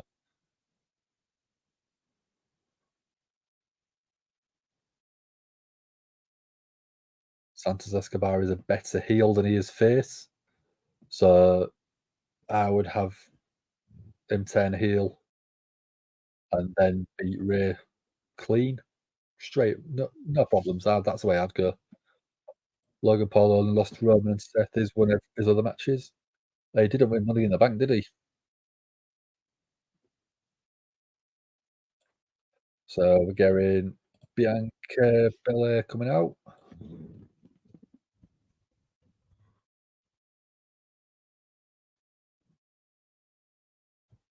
Let's get the poll ready for you guys.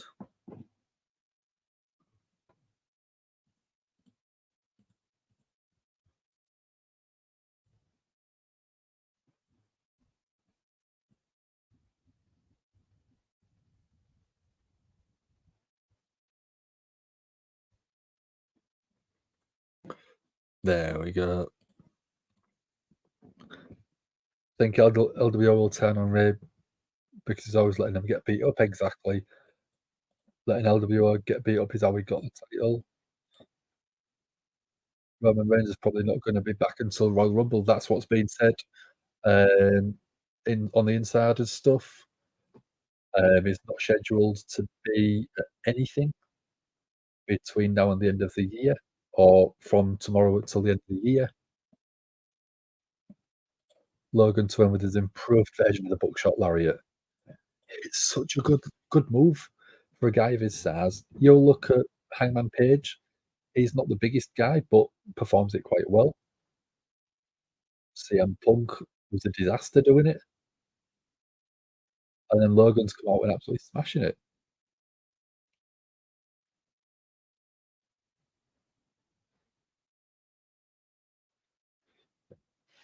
They're saying Roman versus Rock might happen um, because of the Hollywood strikes in America.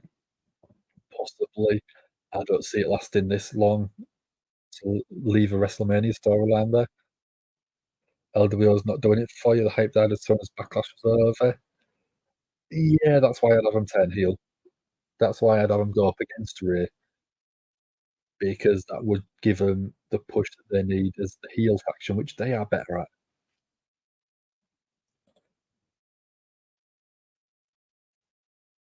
It sold a lot of T-shirts, so I think now they've sold the T-shirts, they can go heel, and people will be reinvigorated by them. It's saying The Rock's not doing WrestleMania. Nah, I don't think he would be.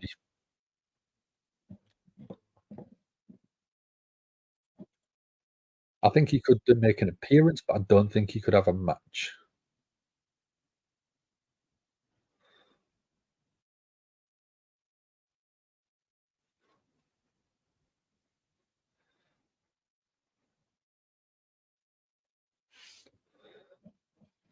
The Rock doesn't stick around long enough to commit to a match.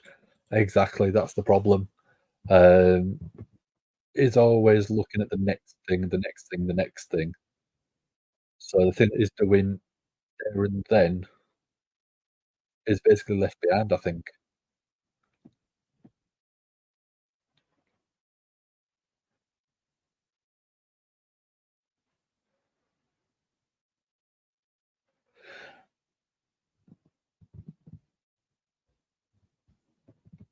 So just coming back onto SmackDown. Look at the Austin Theory segment he did, segment and dips, never brought up again exactly. It was an afterthought more than anything for me. Don't think the strike will last that long, but a Roman and Rock interaction would be cool. Rock makes Roman look like a peasant because he's a real tribal chief.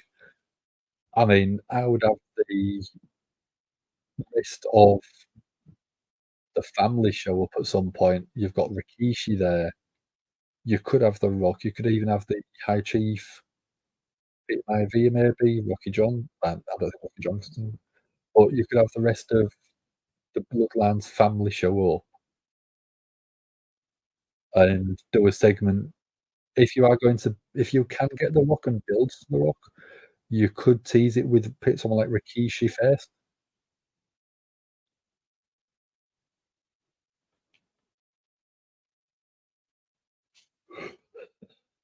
Cody versus Roman 2. Cody versus Roman 2 for Mania 42 was set in stone the moment the ref's hand hit the mat for 3 at Mania 39. Yeah, probably. But I also think that that was Vince throwing a swerve out for the sake of it. But if I go through my other sort of point that I spoke about a while back, you have a look at the WrestleMania before the big zero number, so WrestleMania 9, then WrestleMania 10, 19 and 20, 29 and 30. Most of them didn't have the person you expected to win the main event, I think. But the WrestleMania main event the year later at the 10, 20, and 30 had the babyface win. So WrestleMania 10, yeah, that one was the Shawn Michaels win, was it? No, that was the Bret Hart win. After opening the show with his brother. So yeah, you had Bret Hart win at WrestleMania 10.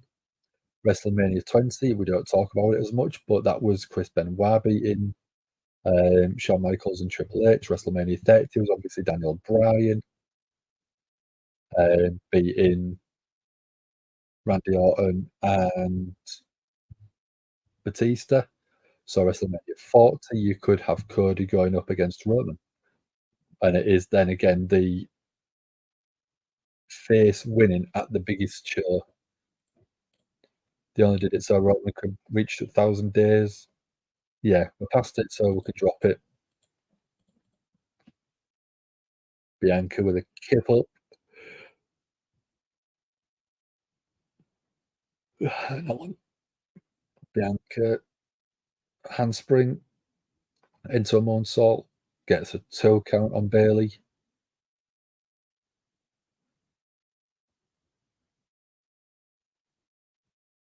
Beautiful little combination handspring into the little moonsault.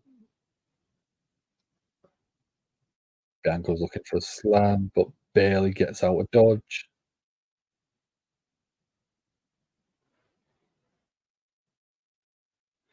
Bayley's such a good heel. Bianca chasing Bayley down. Bayley slid back in the ring, but Bianca was about to climb in. Bayley went for an elbow, but Bianca saw it and got out the way. Back-to-back scope slams from Bianca. Third one for good luck. I don't know if I want Bianca to turn heel and join um, Hurt Business.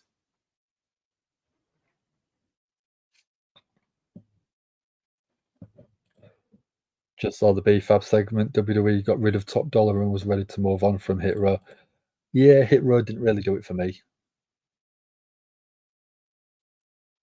Bayley hanging Bianca up on the second rope. Ooh, brutal knee to the head of Bianca, bouncing it off the ring post.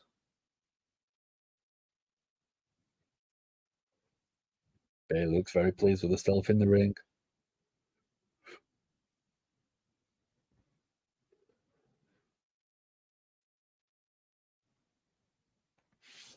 The moment they got rid of Swerve, they was dead. Yeah. Swerve was the best thing about Hit Row at the time. He was a great mouthpiece. He was the best performer in there, and they got rid of him.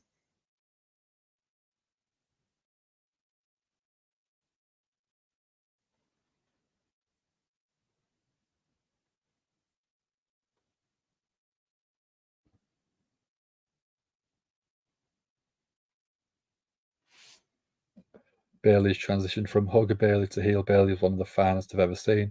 This Bayley is so much better. The Hugger Bayley was brilliant. It was over. It was selling a lot of merch. It was poppy, as I call it, for that type of character. But when you then look at the character now, it's such a good all-round dastardly heel, which is great. Looks like WWE cut Karrion Kross from the show. Yeah, I mean, with the commercial breaks, they can literally time everything and cut everything to time so they're not missing any of the actual action.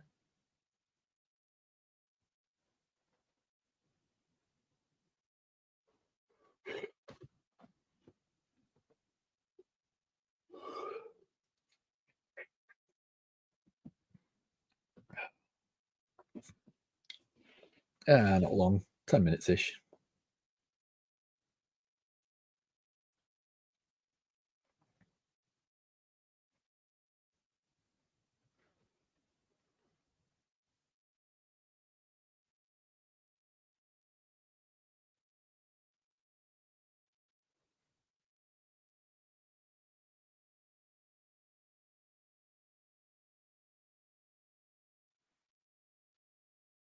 So we are just coming back onto the SmackDown, probably the final part. Bianca's just been thrown to the outside from Bayley.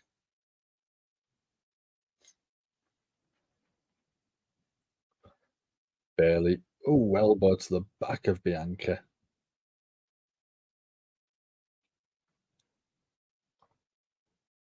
Throwing Bianca back in, going for a pin.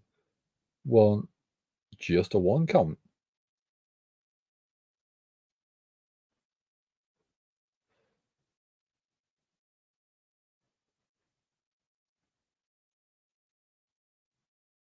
Bayley talking some trash to Bianca. Bianca trying to fire back up. CM Punk took a dig at Tony Khan. I'm not surprised. During the MMA show he was doing, yeah. But if I'd have been Tony Khan, I'd be taking shots straight back, saying you're an unprofessional git, and probably a lot more. Bayley with an headlock or chin lock. Seeing if she can get Bianca to submit. Bianca fighting back. Elbow to the midsection. Jawbreaker. Bayley went for a kick, but Bianca got out of the way.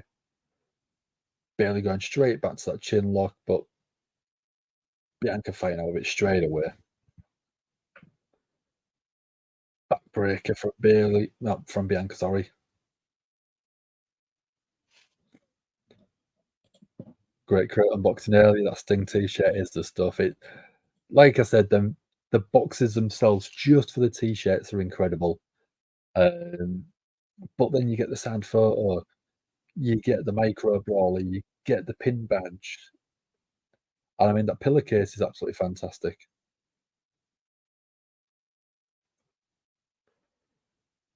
Bianca with a head of speed, tackle, drop kick, kip up from Bianca,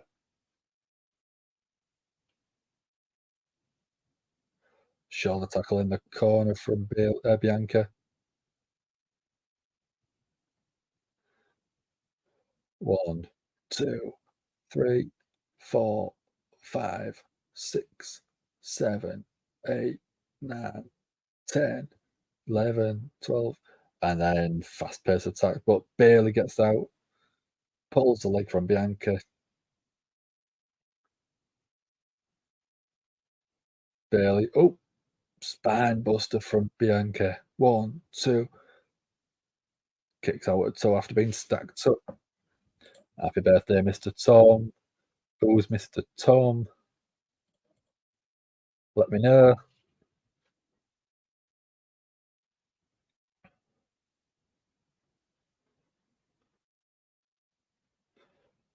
Bianca trying to get the crowd behind.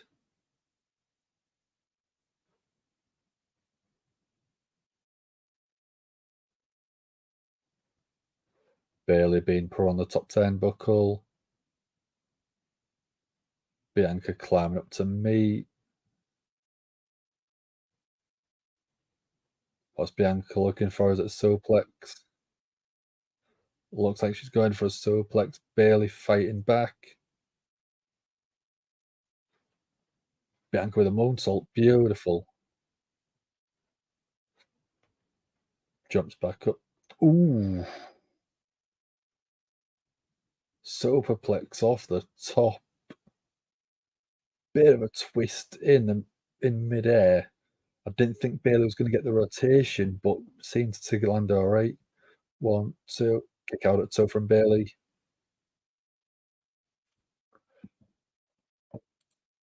Roman Reigns will drop the belt after 4 years with it. Yeah, probably WrestleMania. What football team do I support? I'm a football/soccer. I am a Liverpool FC fan. We've got Mark in the chat earlier on who was a Liverpool fan, so it's LFC, Liverpool Football Club. Football/American football, NFL, as the UK fans call it. I'm a San Francisco 49ers fan. So it's all of the red and yellow, red and gold. Bayley used in Bianca's ponytail to slam Bianca into the ring post.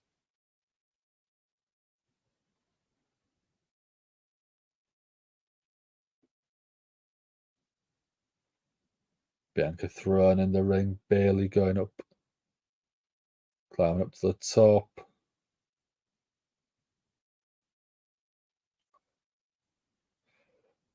Bayley with an elbow off the top. Beautiful. 1, 2. Kick out at toe from Bianca. Bayley looks fuming. Going for another pin. 1, 2. Kick out at 2. And again, stacking Bianca up this time.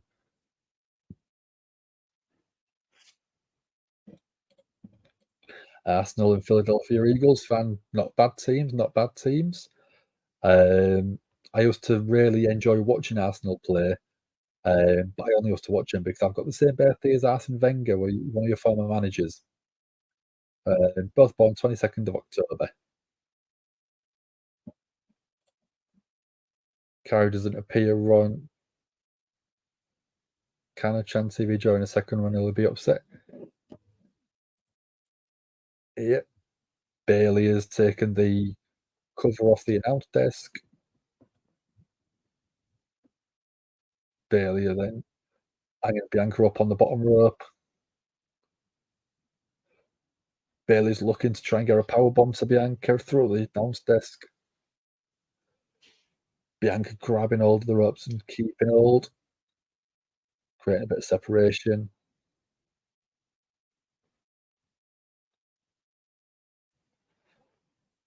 Bianca with some huge right hands to Bayley on the apron. Bayley chasing Bianca down, but Bianca got in the ring. Crossbody over the top from Bianca straight to the outside. Fantastic move.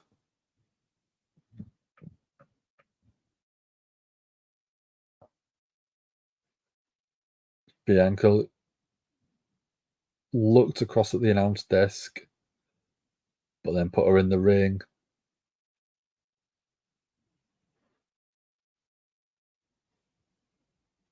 Bianca looking for the KOD, but Bayley gets out, rolls through it, 1, 2, kick out.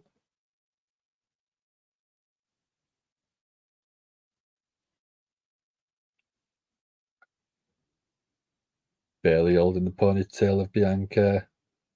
Oh, what a whip to the midsection of Bayley using the ponytail. KOD from Bianca.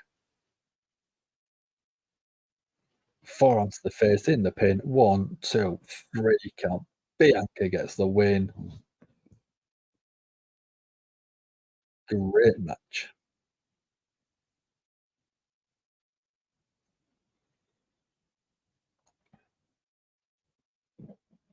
So if I was a wrestler, what would my theme song be? Great question.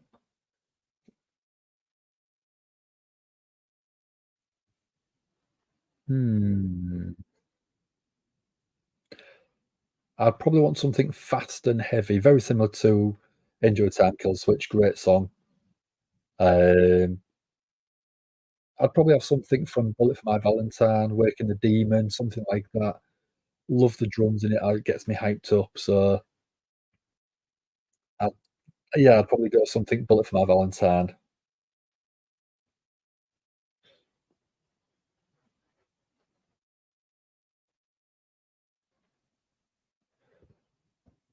Is that it? We've got the copyright notice. Bianca's don't look done with Bayley.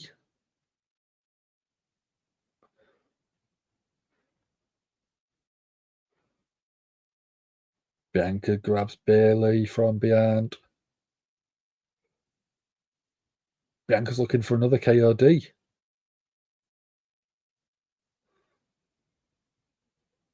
KOD through the announce desk. Beautiful. Looked at the camera just before saying, "This one's for you here."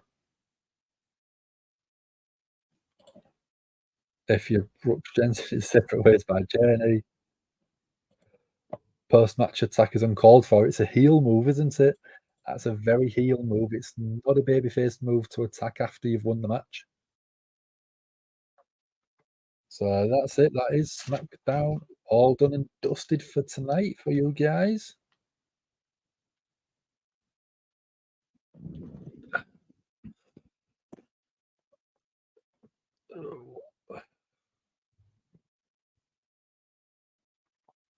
So I'm gonna give my SmackDown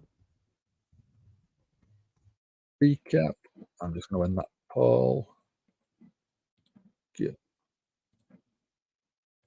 AOS guys winning tomorrow. Yeah, 100%. 100%. Bianca stood tall and then the go home match. If you stood tall, she's losing. Yeah, it's usually the case, isn't it? Will we see you Monday? I don't know. You might do. It depends because it won't be Monday where I am. It'll be Tuesday because obviously I'm a few hours ahead of you guys. So at the minute, it's 2 o'clock in the morning UK time. So more curious on reintroducing Kyrie. Yeah, I think the match itself will be irrelevant because it will be all about the Kyrie Sane return. So I'm gonna go through my usual stuff, my score of the show. My performer of the night, my match of the night. Match of the night, easy, easy one I've done. It's a Brawling Brooks versus Pretty Deadly in the Donnybrook Rolls match. It was great fun. Can't be a better match than that tonight. Bayley Bianca match was good. It was very good, but it wasn't as fun and entertaining as the Donnybrook Rolls match. Performer of the night? Mm, I'd probably go with Paul Heyman. He was great in the opening segment. He was great with the Solo Sikoa, and then he was good at backstage with Nick Aldis. So 3 separate segments. Paul Heyman's great. He's a GOAT in my eyes, and he's a 100% certified Hall of Famer. And my overall rating of the night, I don't know if I'm being super generous with this, but I'd probably give it an 8 out of 10. It was, even though it was pre-recorded, because I think it was pre-recorded, it was, able to be tuned a lot better with the commercial breaks. With a live Monday Night Raw, it's sometimes a bit hard to do that, so I really did enjoy the timing of the breaks, for the show, so you didn't really miss too much action, which is good. Um, so yeah, 8 out of 10, Donnybrook match and Paul Heyman as my performer. You and Sam should switch places next week. I'd love him to. Sam does Raw, you does SmackDown. Tweet him, tell him to do that because I don't think there's any way you'll get him to do it. Um, Ant won't do Monday Night Raw. He barely does WWE at the best of times, but to make him do a 3-hour Monday Night Raw, it'd be chaos. I'm the only one stupid enough to do it. Favorite band? Again, I have 2 different answers normally, Nemeth. I've got current favorite band, and I've got my all-time favorite band. Current favorite band is, and it has been for a long while, Bullet for My Valentine. Um, Probably super close to being my all-time favorite, just behind Metallica. Um, Metallica is a band I've listened to since I was 7 or 8 years old, first getting into music, and yeah, I've seen them 2 or 3 times. I've seen Bullet for My Valentine 3 or 4 times. So they're just bands that I associate with enjoying myself. All-time favorite is Sabotage, current favorite is Wagaki Band. Cool, I'll check them out, Misfit. So, like I said, it is 2 o'clock in the morning. I have got to be up, even though I'm not at work tomorrow, I've got to be up to drop keys off for who's covering my branch. So I ain't sticking around too much longer. Um, I'm just gonna let someone else put their favorite bands in, and then I am going to scoot. But don't forget, if you haven't already, like and share the video, subscribe to the channel, tick the notification bell so you know when we're going live, which will be tomorrow at about 5 o'clock, because we are covering Crown Jewel right here on the channel, and that will be our own Sam, who's normally right here. Normally he's doing this one tonight, but I'm helping him out and doing tonight for him.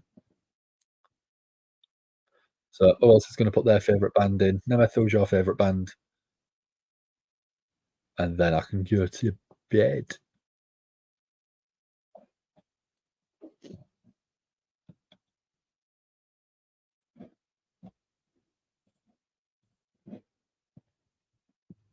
Come on, I'm waiting.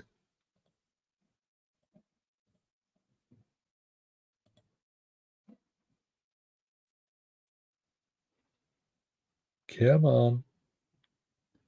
Get your comment in.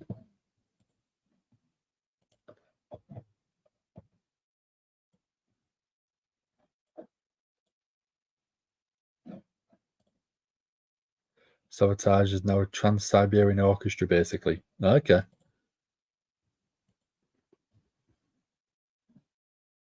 I don't mind a bit of orchestral every now and again. If I just need something to completely wind down, I'll normally put something on that's orchestral just to sort of completely chill out. But I'm going to go. I'm going to love you and leave you guys, and you're in the good hands of Sam tomorrow. So I shall see you soon. 5, 4, 3, 2, 1. Oh yeah.